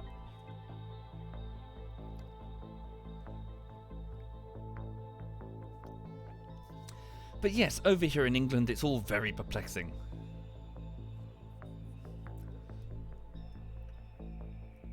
Okay. Hey, Lulu. Sorry, the dog's staring at me. What do you want, honey bunny? She's looking at me as if she's done something and she's expecting a reward. What do you want? You being good? Good, my good girl. Yes. Do I have a treat for you? 1 minute. What have I got here? I've got a spoon.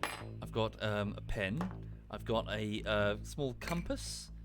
My phone. I can give you my phone. Give you my car keys. I've got nothing. What do you want?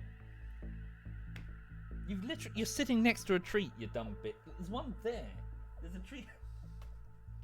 She's quite literally got a treat next to her. Just on the floor, uneaten. Come on, let's speed up the time. It's ridiculous.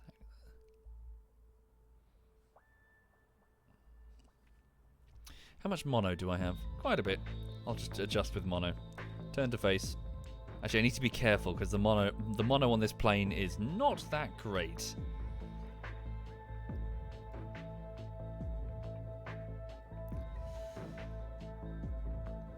Right. Enable monopropellant. Puff puffs. And then, now the reason... Oh yeah, I've got to be careful because I've got underslung Werners and they are way more powerful.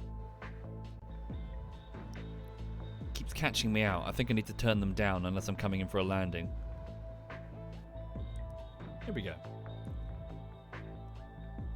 So we are 300 meters from the craft. Set the craft as the target. I can switch over to it now. Let's bring the... Turn it to face. 200 meters. It's closing. Right, so grab it by the bum, actually. Turn this way. Set the Duna plane as our target. Have we done that? Can I do that? Not sure. Hang on. We've got something set as the target. It must be the ISS. There we go.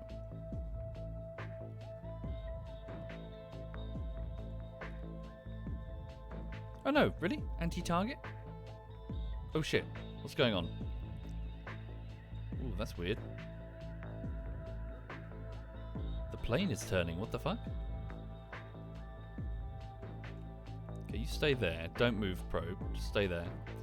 The plane. Okay, stand by, 100 meters. Arm the controls, and then control from here. Turn to face the target. There we go. 100 meters. Grabber enabled. So we're just going to grab on. Initiate RCS. Stand by.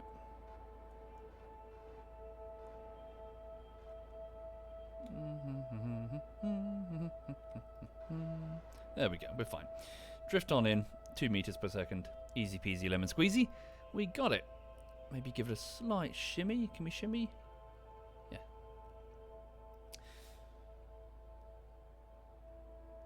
Okay. Thank you for saying so. Sorry. Igelsia? Manuel? Yeah, hope people found it at least interesting a little bit. But yes, I'm into my open world sandbox type survival games, obviously. So seeing... Oh, hello. Oh, have I got it? Whoa! Hang on. Whoa! Careful, careful, careful. If we break it, it's fine. It's not that much of a big deal. I didn't set that as the target. I was selecting the probe. Hold on. Yeah, bring it round, make it a bit more precise. There we go, and stop. And then initiate RCS. Prograde forward, please. There we go. Yep, give me a prograde. There we are. Sweet. That should work. Right, let's just grab it. Technically, we don't even need to grab it, but we'll make the next part a bit more convenient. Stand by.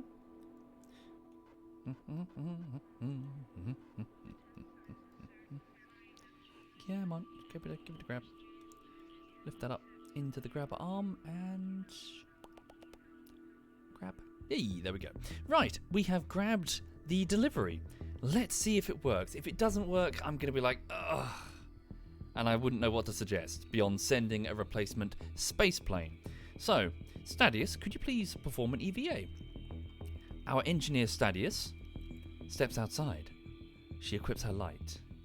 She looks around, and she finds that the probe has the engines that will replace the engines here. Okay, so let's have a look. Switch over to build mode. Detach one engine. Leave it there floating. Why, game? Why? I don't get it. They're attached to the almost exact same type of mount.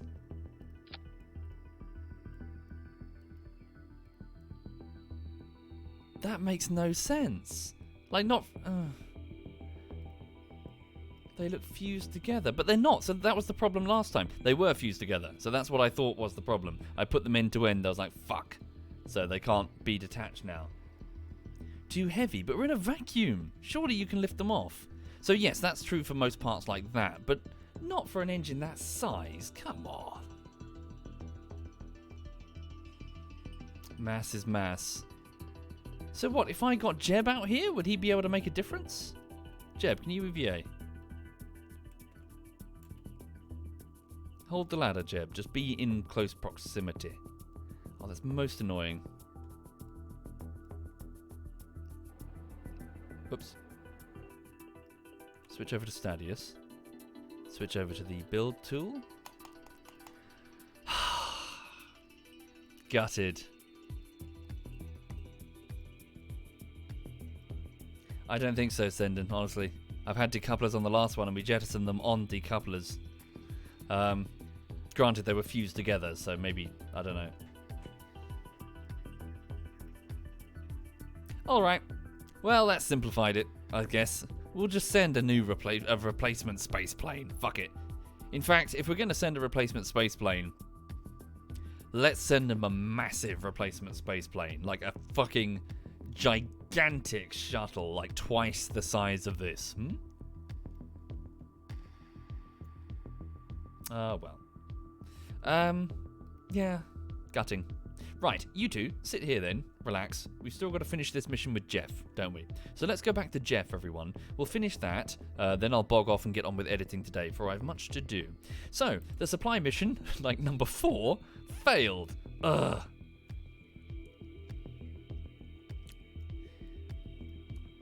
So you guys stay up there. In a minute, you'll be taking your plane down anyway. You might as well drop that into the orbit as a lol. Fuck it, you know, just drop it into the atmosphere and let it blow up. So, and then it's just going to fly on down to the Duna base.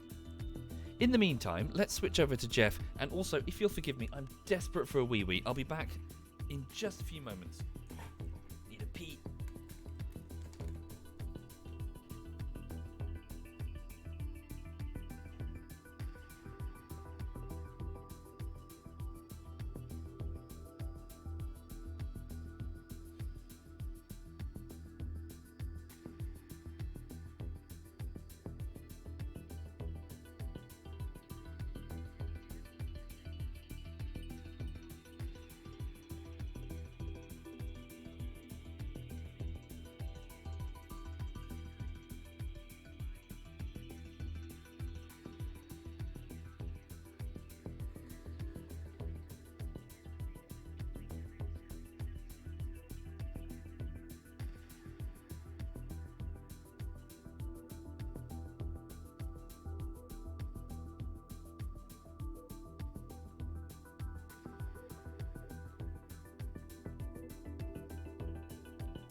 Oh, bloody hell. So my hair is a total state right now. It's all fluffy and long. And I jumped out of the bath this morning, and the first thing I did is take the dog for a walk, and because it was cold outside, I put a beanie on, like a tight sort of thermal beanie that Birdie bought me for fishing, and so that completely scuffed up my hair something fierce. And then, when I got back, I put the headset on, which has further lifted my hairline further up. So now I look like a discount Lost Boy. I'm going to be skateboarding in to the tune of Rufio. Like yeah. It's all like... straight up, like this stupid like mohawk. It looks ridiculous. You alright, honey bunny? Yeah, she's fine. Right, anyway, so for those just joining the stream, let's switch over to Jeff. Jeff is the name of a mining vessel that I have over here. Its mission is to... What on earth? What are you doing, Kerbal? Okay. I swear this game is haunted sometimes. So, yes, we're taking Jeff down to Ike's surface. Now, Ike is just catching us up. Oh, looks like we're going to have an intercept fairly soon. The nav ball is getting spooked. Thank you, He Shines. Thank you very much, He Shines. Let us quick save it. You right, sweet pea? Lazy alien back here. She's pretty sure she's not a dog. She's just an alien. She came here to make first contact with humanity, but then discovered that treats were tasty and sofas were comfy. And so she's decided to stay here, her mission a waste of time compared to this. Oh, okay. Oh, okay. Right, okay. Alright.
Sorry, I got distracted. Let's get back to the mission.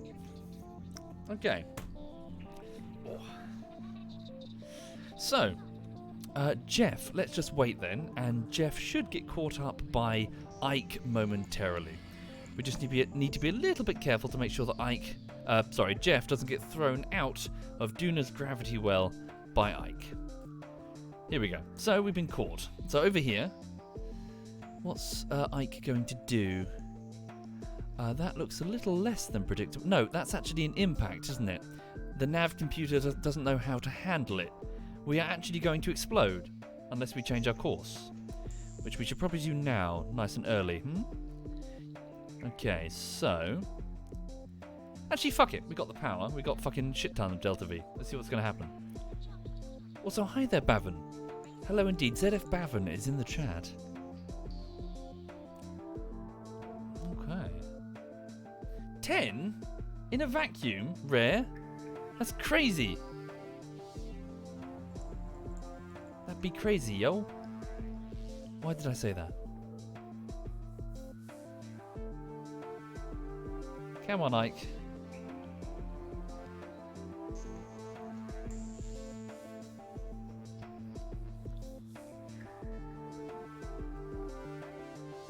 What is going on right about now? Hold on, I need to be a bit careful before I genuinely explode. Okay, hang on. Are we falling?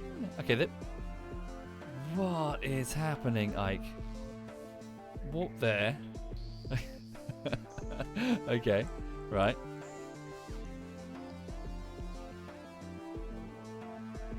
It's gradually... Okay, here we go. Oh, wow. Okay, now there's our escape. Wow, what an incredibly... Is that already... Hang on.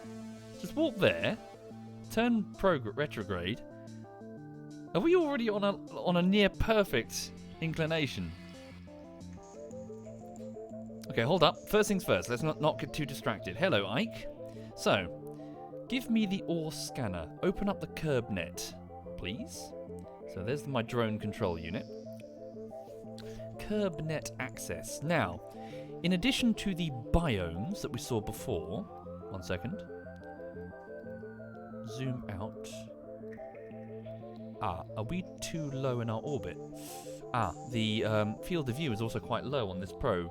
Uh-oh. Maybe we should go a bit higher then. Or probably can't, we're on the edge of... Oh, piss. So maybe my instrumentation is not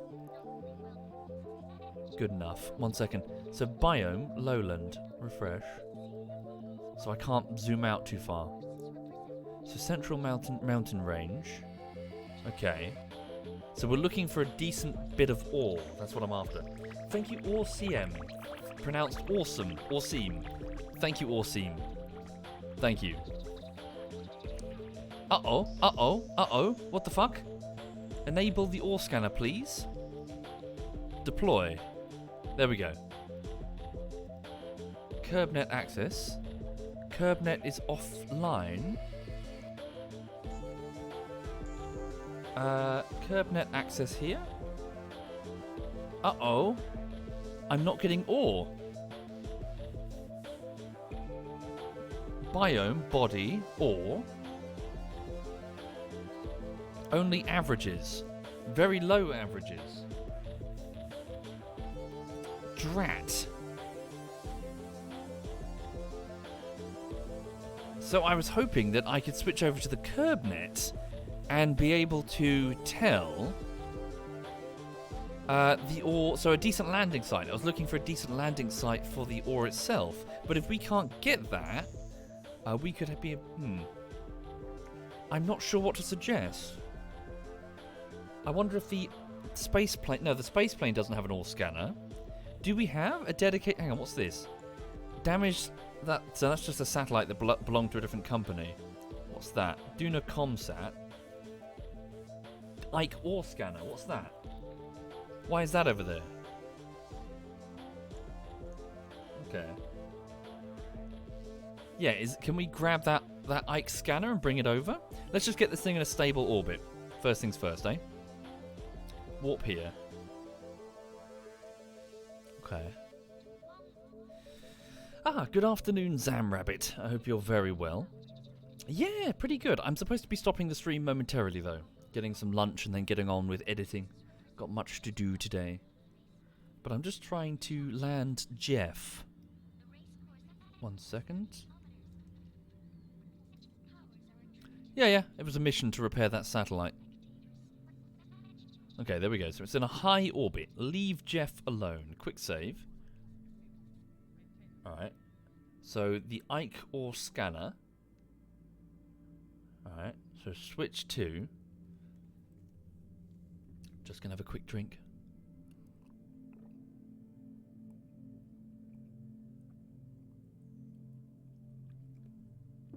But does that work with the smaller scanner? Oh, sweet. Look, here's a real scanner. 700 Delta V. Damn, why did I put it in a Duna orbit here? I guess because this was the lander that supported the original... Alright, so this is a fairly old craft. So does it have the Delta V to switch over to Ike? Hang on, so if I set Ike as the target... Okay. Add maneuver. Whoops. If I just increase, so don't change my inclination burn. So that's 161. Can I just just get lucky and have Ike grab me? I'm trying to change the body. So, speed up the time. Orbit for a little bit. Might have to do a few rotations. Okay, next rotation. Sorry, I might just sneeze. Hang on. Sorry. I just realised, turning my head to sneeze, I was about to sneeze on something I shouldn't. Hang on. Okay. That was a half sneeze. Where's my hanky? Sneeze into my hanky next time. Sorry. My bad. Sorry about that. So... Now then. Sorry, did I just weird out the chat? My bad. So that's where it is on that rotation. If I just shimmy the inclination, can I hit it? This is stupid. No. I would fix the inclination first, but I've got very limited delta V as it is. Oh, fuck it. Maybe you're right. Maybe I should just do that. So, let's up the... Yeah, quick save before I do anything. So let's go to my... So warp here, quick. Point prograde. Speed up. Get higher. Fix inclination. Go to Ike. Okay, here we go. So speed up. Here we go. Watch that delta V. Watch that delta V. You've only got 600 delta V. Okay, so then go on the ascending node, add maneuver, and then change the tilty-wiltiness roughly until it hits Ike. Doesn't have to be precise. Just get like roughly. Okay.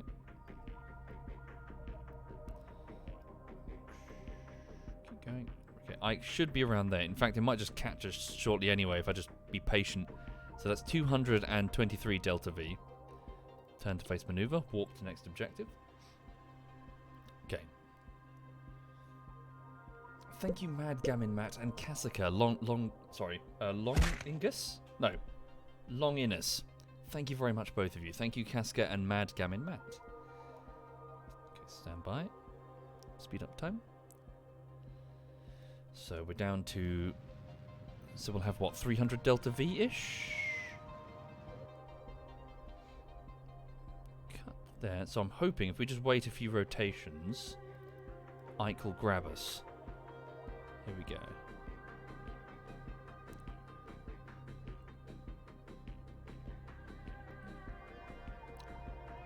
Come on, Ike. You know you want to. Just grab us. Thank you, Stargate. Thank you very much, Stargate. Ah, there we are. Ike's got us. Very good. Whoa, slow down that time. Go straight here. Let's see where it's got us.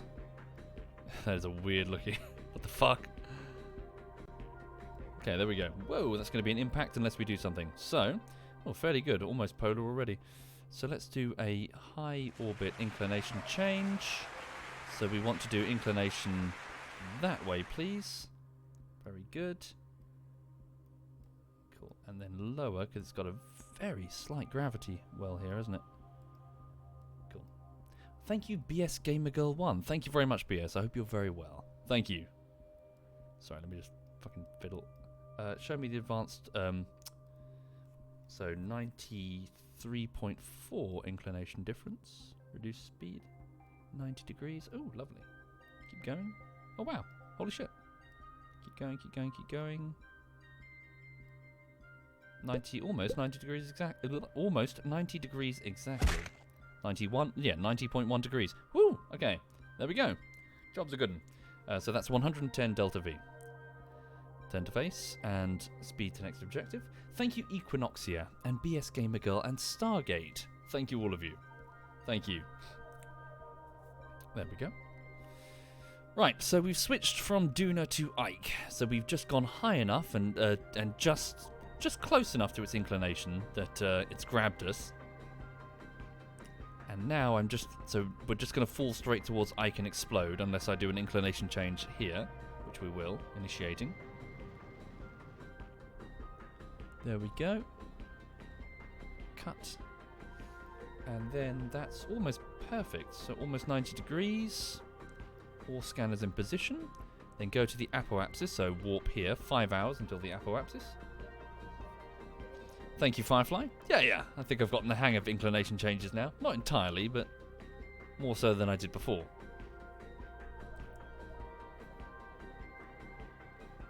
So yeah. My first temptation was to just go flat out, you know, equatorial orbit, but I didn't need to. I just needed to get an inclination change enough to be grabbed by the gravity well. So stand by. And then go to prograde and then burn to... What are we on now? So we're... How high are we? 1882. 18882. So just burn until that's similar. Sweet. Stand by. Prograde, confirmed, and we're off. Watch out, because it does have... case... Honestly, that's good. A little bit more. There. Eee, too much. Down a bit. Yeah, god damn. God damn, Ike's gravity is slight. There we go. We are now in a high polar orbit. Perfect for mineral scanning. So, stability assist, turn to face the planet. Not that it matters all that much. And begin scan. Right, here we go. So, initiate the scanner.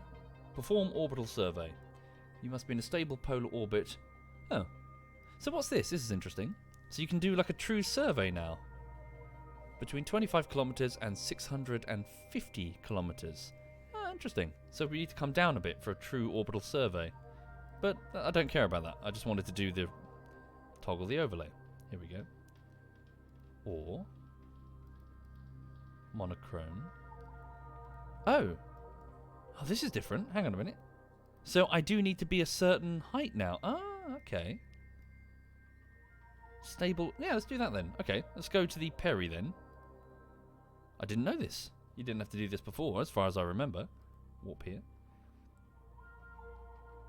So what did it say again? It was 600 and something.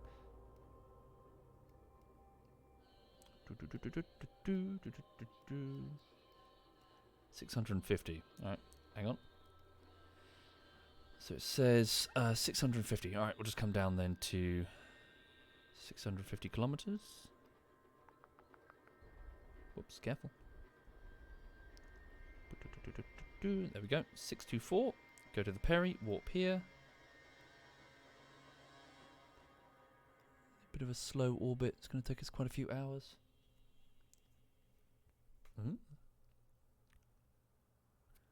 The bastard didn't believe us and had to check. No, of course I believe the chat. Of course. Of course. No. Of course. Cool, there we go. Right, let's try that again. So, turn to face. Let's have a look. So, perform orbital survey. Here we go. Starting. Oh, it requires power. Quickly turn the fin to face the sun. Oh, wow. Okay, then. So, uploading data. Research and development. Received orbital survey data from Ike. 50 science added. Oh, cool. All right, then. So, heat map green. Toggle overlay. Here we go. So, ore. 3% average. All right. Toggle the heat map. Blue, green. Ah, I like it. So, inverse. Cutoff point. There we go. So reduce the cutoff point, increase the cutoff point. Alright, so now if we select Ike on the map, like so, we can see where there's ore. Alright then. Cool. And I think if we can... So if we go up here and we select... Where is it? Ike. There we go. Parameters. Resources. Nice. So we've got access to the same controls that the probe is operating. So ocean, atmosphere, cutoff point, up or down. There we go. So 0% ore. Ike is having a rave. Okay, just go monochrome for now. So here's the ore. Right, so. Alright. And then up the cutoff point. So the most ore is down on its south pole. It's a little inconvenient though for mining. Not that super inconvenient though, I mean. Okay. Maybe, that's a possible. Let me just I want to also look at the landing situation down there. I suppose if it's also on the south pole.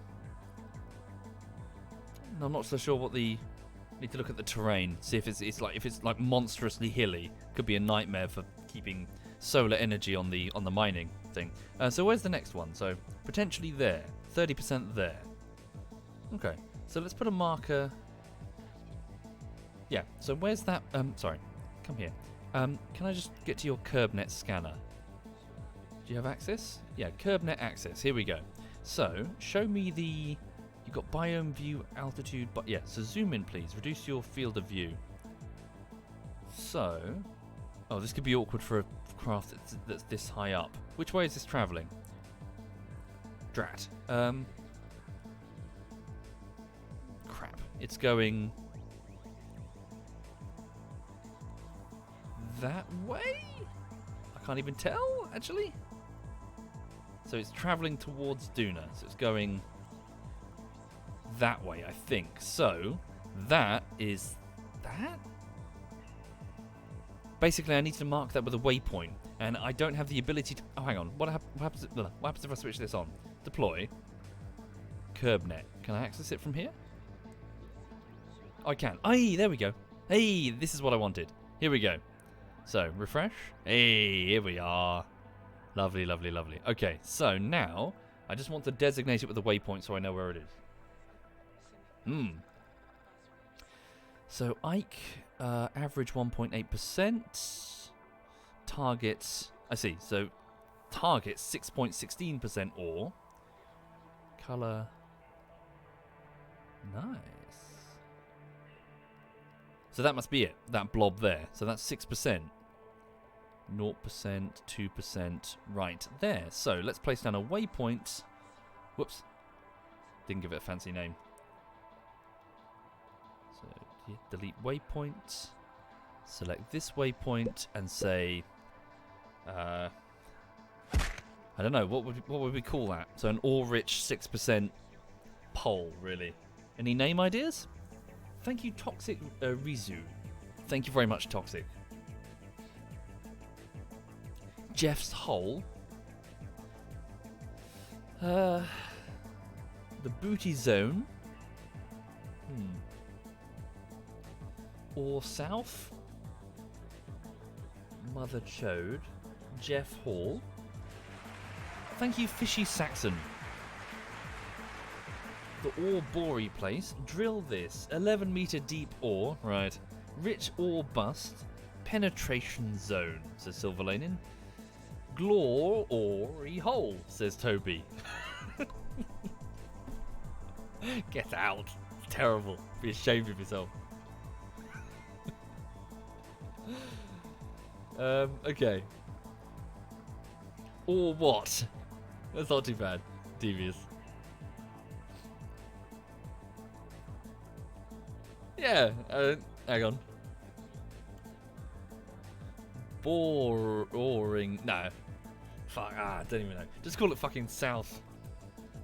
South ore field. Let's be boring. Right, waypoint. There we go. The South ore field has been marked. There we go. So with the scanner, we now know where the ore is. The alternative option is over there. We might have to wait a moment for the... where's our probe? Hang on. Oh, there we go. Good timing. And... stop. Refresh the KerbNet. Thank you, Felix. Thank you very much, Felix. There we go. We've got 1.8%. No, wait, sorry. 3.57. It's not great. Okay. So, place down middle ore fields. Waypoint. Now, what... yeah, so now let's have a look at the next thing that will concern me. So, go from here... so switch off that KerbNet and instead go to KerbNet access from here, from the drone. So what I'm interested in seeing is whether or not the terrain is favourable for a landing. So, have a quick scan. Altitude.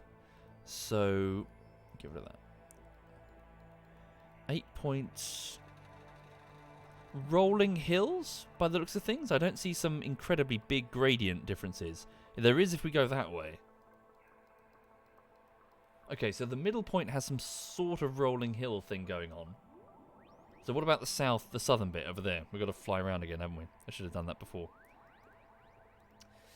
Oh dear. Hi there, the real Karen? Welcome indeed. 1 second, sorry. Stop. Okay, there we go. Switch back to the KerbNet. Alright, so zoom in, or rather reduce field of view on the... Ooh, hello, there's an anomaly. Something unknown has been detected. Interesting. See if we can get a better view of it. Right, so switch over to... Shit, I can't tell exactly where it is. Go back to the ore detector. So KerbNet. So sort by... Refresh. Whoops. Refresh. There it is. So it's on that side there. So switch over to the... So those two grids. Back to the other KerbNet. So it's... Where is it? So it's here. There it is. So this South Pole. Sort by altitude.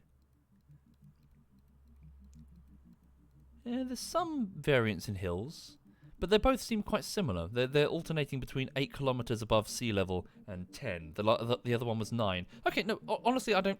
I think either site is perfectly favourable for mining operations. So where do you think I should land Jeff? I'm tempted to just put him on the 3%er. Right here.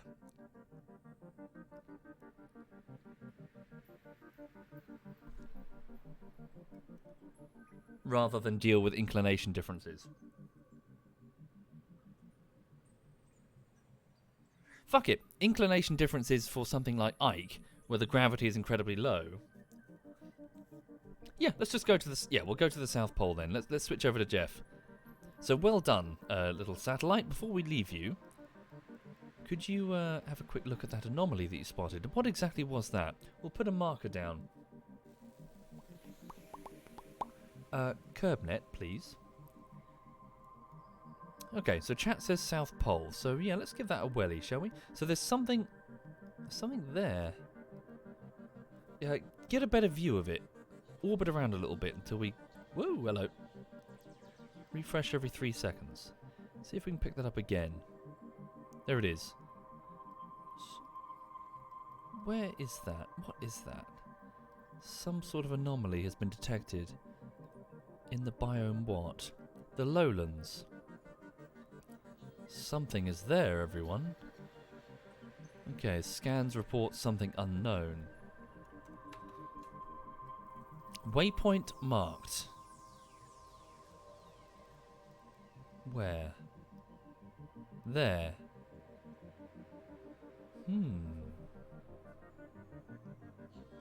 We could always touch Jeff down there first, couldn't we? Have a look. And then Jeff could always just do a short hop over. Then again, Jeff doesn't really have any major engines aside from Werner's, and it would be a hell of a drive, an annoying drive. No, let's focus on the mission. Land Jeff here, and then later on the space plane, so Jebediah and Stadius could easily just fly over here, couldn't they? Come and investigate. Or, alternatively, Jeb could land, drop off Stadius, and go down and pick up a scientist, and then come back up. Easy. Let's just get Jeff down. So, we've now got our landing site marked, the South Ore field. Switch over to Jeff. So for the people just joining, Jeff is the name of a mining lander that we're putting on Ike, the moon of Duna, which is basically the moon of Mars. The 2 moons of Mars replicated here, just 1 moon in this one. So, let's plan that landing. Damn it, sometimes it just does not want to select. Let me just switch off the color grid. How does one do it? It's... What the... No, go away. Right. Transmit data... How does one... Do I need to select the planet? Oh, no, stop. Damn it. The entire sun. Ugh. Hang on. Target Ike. Sorry.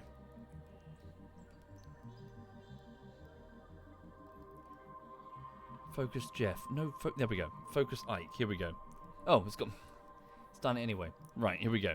So, from the... Well, it's got no atmosphere, so we can just go down whenever we want. Add maneuver. We'll change our inclination up here. So, up here. Add maneuver. Whee. Whee. Whee. Simple. Cool. And then we'll come down there. So, turn to face maneuver. 2 hours. Warp 2.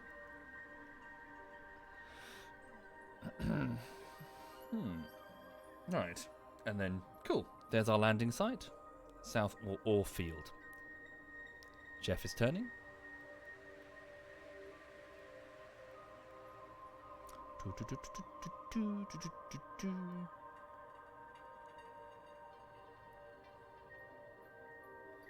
I really should finish the stream. I'm 30 minutes late for the editing. Okay, maneuver confirmed. Here we are, so we're swinging this way. Go swing here. Turn retrograde away from our direction of travel. And then burn. There we go. Bring it round. Jeff will be fine. I'm sure he'll be fine.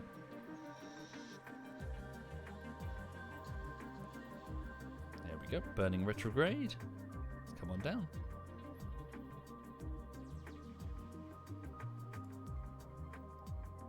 Cool.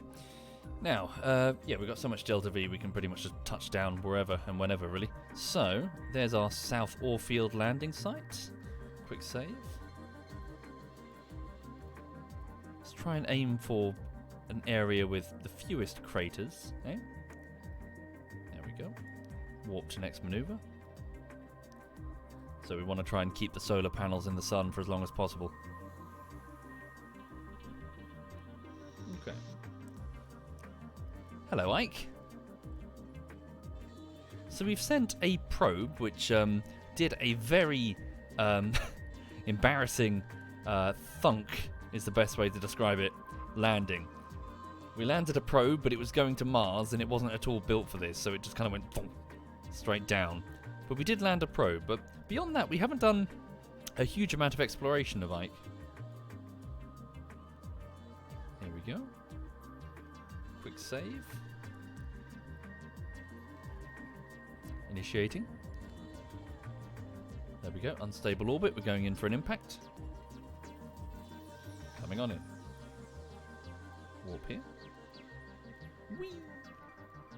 Hey. Okay, turn to face retrograde. Maybe I should bin the big beefy engine, frankly.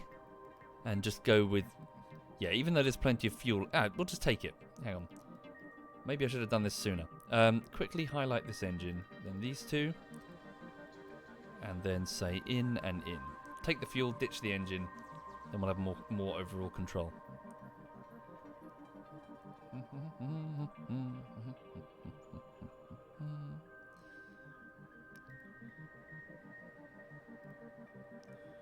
Yeah, I really should have decided to do this sooner, eh? Okay. Ooh.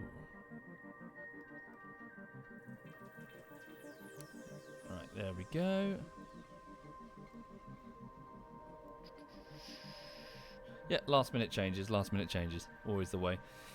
Jettison the engine now, and push. There we go. Unpin, then out attached. Slow down. Thank you. So this is the engine that was supposed to bring us most of the way here. Okay, so we are now 2,000, so we're 2 kilometers above the surface, moving at 123 meters per second. Now that we've gotten rid of that extra weight, it should be easier to maneuver the craft. Yeah, I've got gimbal, we're fine. I forgot to test the Verners, didn't I? Which button is it? It's K. Very good. Slowing down, slowing down, slowing down. 400 meters. Nice plane, lovely jubbly. Okay.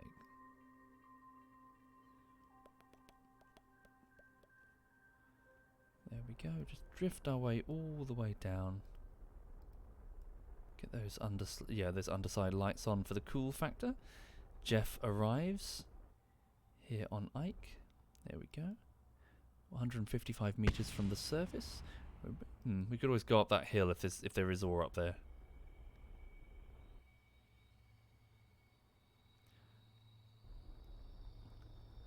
$60 meters. 60 meters. Stand by. Okay. Give me manual control. Stand by. Come on. Don't go forward like that.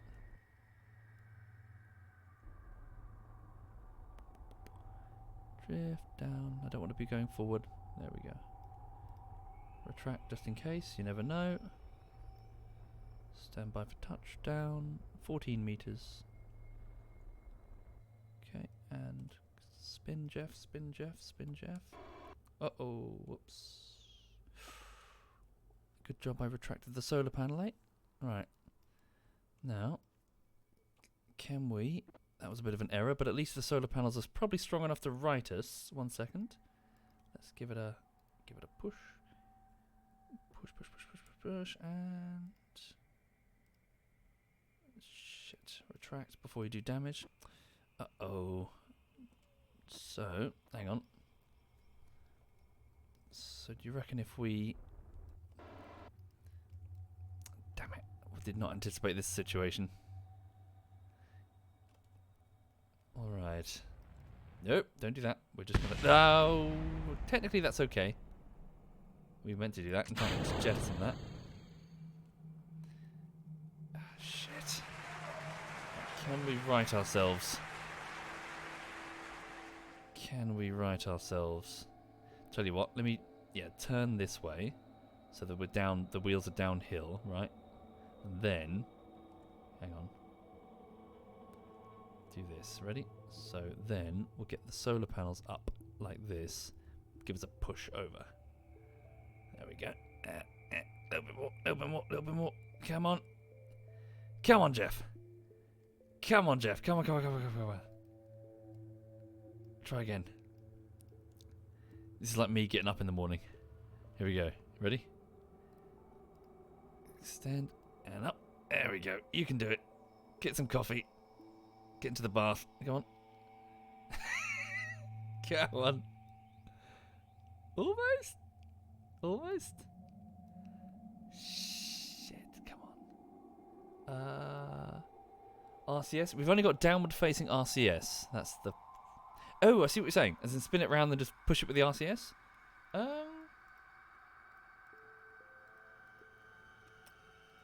on. Give it another good welly. Retract a set of wheels. Do these retract? I don't think these ones retract. Do they? No. Here we go. You ready? And up. See Daisy. Come on. Come on, come on, come on. Yeah. Come on. Is there anything else I can push down? Okay, we'll try the other way. Come on. Hopefully we don't have to quick load. Try the other way and then we'll use the RCS instead. No. Naysayers. We can do this. Jeff's gotten this far. He just needs, just need a little helping hand in the morning, Here we go. Ready? Nope. Fuck. Come on, give us a flip. Screw you, you stupid ore scanner. There we go. Come on. There we go. There we go. And then give us a look. Upsy daisy. Come on, upsy daisy. Come on, Jeff. Come on, you can do it, mate. You can do it, Jeff. Keep going, Jeff. Fuck. Come on. Is there a steeper hill? Come on. Just reload, man. No, I'm committed. Fuck you. We can do this. Come on. Come on, come on, come on, come on. Come on, come on, come on, come on. Come on. Shit, fuck. Okay, maybe we're fucked. What if I intentionally try to snap that off? by driving forward just a little smidge. Oh, piss. One last try. Ready?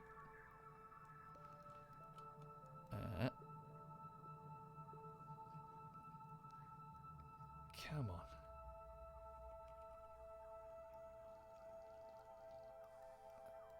Damn it. Alright, it's a reload. Hang on.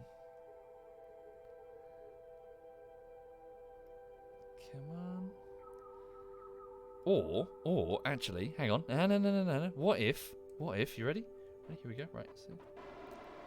Right, fucking welly. Give it welly. Oh! Come on, Jeff. You had it, Jeff. Just give it a bit more welly and you had it. We're going to do a solo... Yeah, hang on. So downhill again. Do a solo lift. You ready? There we go. Yeah, and then... Right, fucking... Go on, Jeff. And no, wrong way, Jeff. Jeff, what are you doing, mate? Jeff. Fuck me, Jeff. Okay, down... Yeah. Up. No.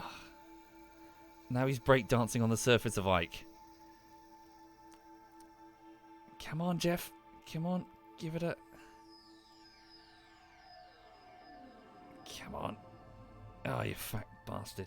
Alright, okay, it's a quick load. Well, rats.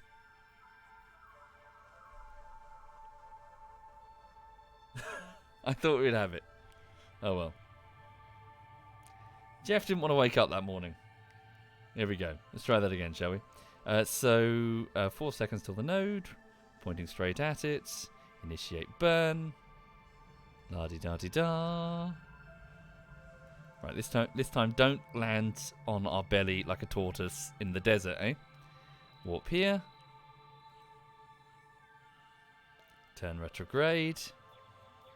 Speed up time. Maybe I shouldn't... I know. Here's an idea. I'm going to be clever. No, watch me. I'm going to be smart. I'm going to put the fuel in the nose to make us a bit more nose heavy. And for some reason, this will help me. Couldn't tell you what that reason is.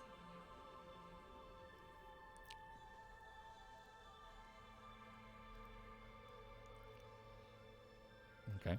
And then... Yeah, just free fuel. Shame to let it go to waste.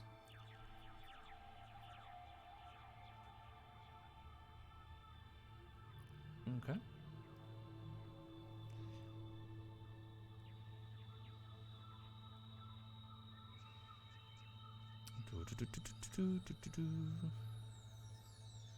Stand by. That's true. Switch down to surface. Thank you very much. Get ready to jettison.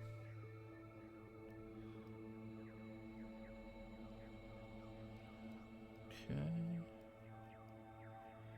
And initiating. Burn heavy, burn heavy. Here we go. Burn heavy. Uh-oh. Is that going to be enough? 400 meters. Ooh, that's whipping a bit tight.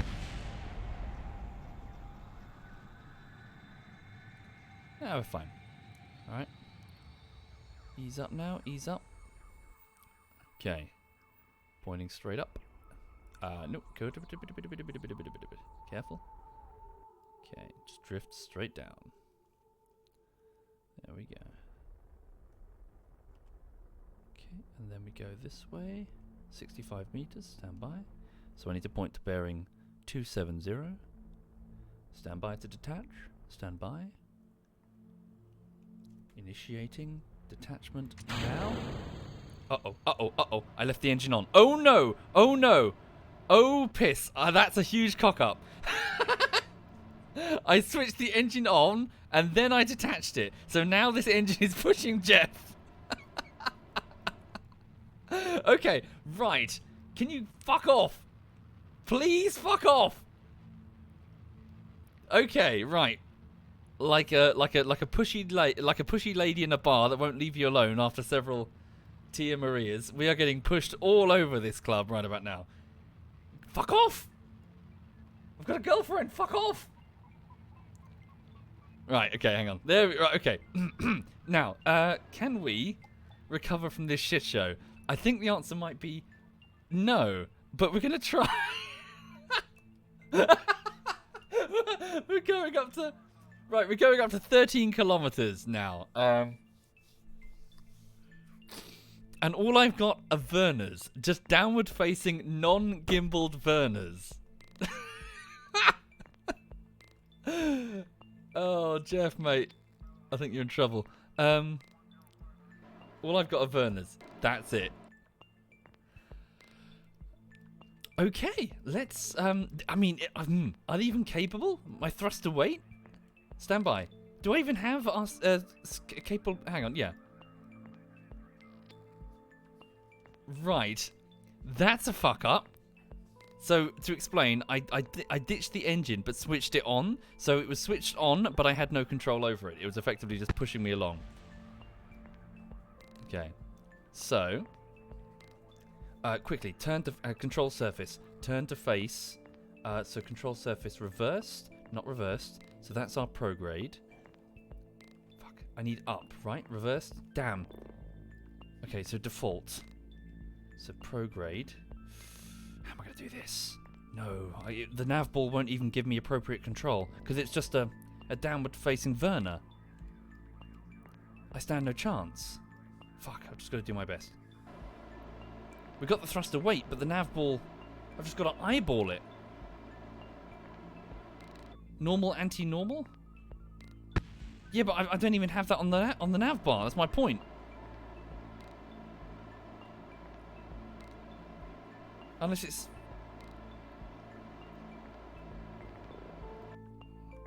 Oh, how the fuck are we going to do this?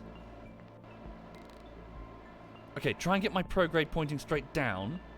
Yeah. Okay. Yeah. So that, see that yellow marker? Get that into the center of the nav ball. That's straight down. That's the Ike. There we go. Right. And then, just eyeballing. Level out. Okay. So the nav ball is referring to Ike specifically. So we should be falling straight down. And now, if I just carefully burn the Werners, using just the plane of Jeff itself as my nav, my guide. So I will modify Jeff's direction himself. Stand by.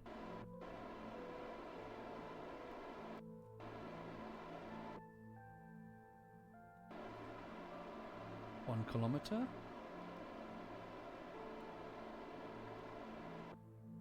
Okay. So just don't go above, say, 30 meters per second. Switch on the brakes so we don't slide around horrendously. 770. I can't monitor down on the nav ball. I can't tell. Hang on. Fuck, I hope it's 600 meters. Is it still on target? No. Fuck. Drag it over. Yep. 500 meters. Come on. Right, up and then up nose, just a smidge, because you're off the nav ball. That's it. Then down on the nav ball. Hold. 400 meters. Just use Jeff as the navigation guide. In line with the horizon. Good. 200 meters. Hold steady. 80 meters per second, 180 meters.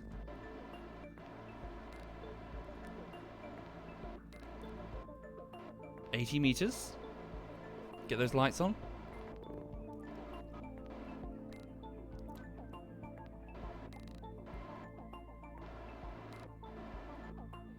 Get in there. They're not down, it's not over yet.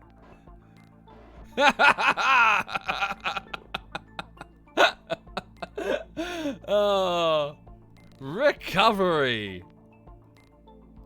Fucking have it.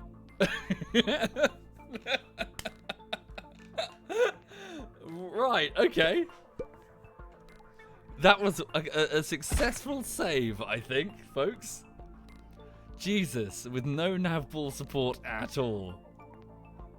So, sorry, for those that just joined midway there, our landing craft accidentally got shot into a horrible ballistic trajectory by one of the engines that I detached, meaning that I had to land with little more than an RCS 6 downward-facing RCS, so it's only for space station maneuvering. And even then, in only one direction. And I had no nav ball. All I could do was just look at the horizon. So this is Ike. That's the downwards travel on Ike. And just try to get the yellow marker straight down as best I could.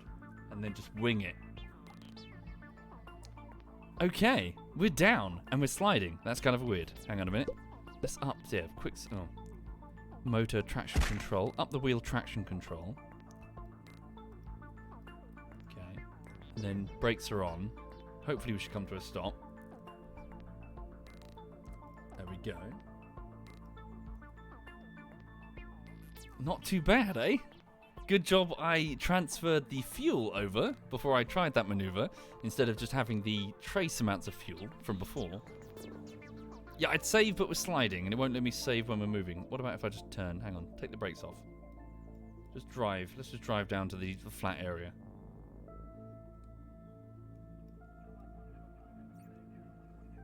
Let's go. Welcome to Ike, Jeff.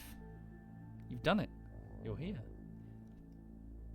So, our mining vehicle has arrived. It perhaps would be ideal to get it up a hillside if there is sufficient ore up there. Then again, is it going to slide around horrendously? Right. Yeah, watch out. Don't accelerate too fast. I'm actually applying full brakes right now, and we're picking up speed, which is a concern. Brakes, 50%, 80%. No, we are gradually reducing. Yeah, we're controlling our speed. But be careful, we don't want to go into a spin out.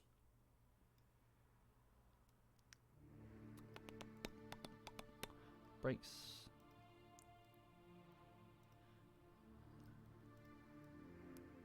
Friction, not traction.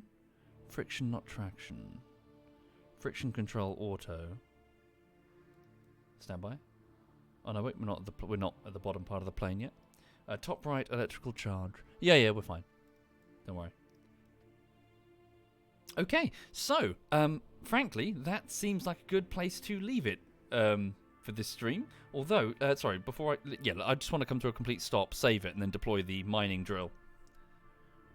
Hang on.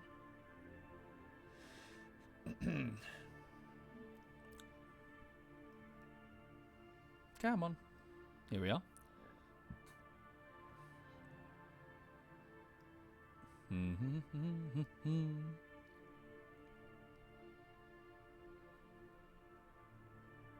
Okay. So, quick save. And then deploy one of the drills. Okay. And then start the surface harvester. And then... So, the ore tank is now... Let's have a look. Is it successfully... There we go. So, 0.01, we're getting material. And in turn, start up the liquid fuel and oxidizer processor here. Liquid fuel, 446. All of the ore is currently going into the refinery. Might as well speed up the time a little bit. Watch out for the energy reserve, though. 446. Whoa, dear. What happened there? Or time warp. Okay, is it doing it? 0 efficiency. It's too warm? No, maybe I'm not in a position where there's the ore. Ore rate. Very extremely low. Holy shit. Okay, maybe it's down there then. I'm in the right place, right? Yeah, South Ore Field. Well, if I'm not, I can just drive to where it is. Okay. So, stop the drill harvester, retract the drill. Stop the refinery. Okay. Not enough ore. Yeah, maybe not. Maybe I just need to give it more time. Okay. Anyway, so, welcome to Ike, Jeff. Let's make sure that you've got the appropriate designation. So, rename vessel. You are now a rover. Jeff. Lovely. So, thank you for watching, folks. That was a bit of Kerbal Space Program this morning, now this afternoon. I'm quite late for work, I'm afraid, so I'm going to go and crack on with, the editing. Oh, yeah, sorry, I forgot to switch on the radiators. Sorry, got to manually activate them. Okay. Hey, darling. Right, back to the Space Center. 1 second. So, yes, I'm going to go keep working on Team Fortress 2 Bullshittery Part 1. It's only day 3, so I'm still in the rough cutting. I'm still putting the thing together, so please bear with me. I'll just crack on with it, and, yeah, I'll just let you know how it goes as time goes on. Yeah, thank you for being here, and thank you for subbing. Chuck No 17, Oopsie Day, Nebel 6 East, Mr. Frosty Misty, JMD Akbar, Graffinator, Felix, Fishy Saxon, and Toxic and Equinox. Sorry for missing you before. Thank you very much. Right. Let me have a look and see who's doing what. So. 1 minute. Opening up the stream team. Who's playing what game? So, Joink. So, Edberg is doing Battlefield. Joink is doing Halo. Sheep is doing Halo. In addition, okay. So let me hand you over to. I think, yeah, I haven't hosted Joink in a while. I'll leave you in his company then. So this is ZF Joink playing some Halo Infinite, and yeah, I'll let him explain exactly what he's doing. So thank you for watching, folks. All the best. Have a lovely afternoon. Hope to see you again soon. This is ZF Joink.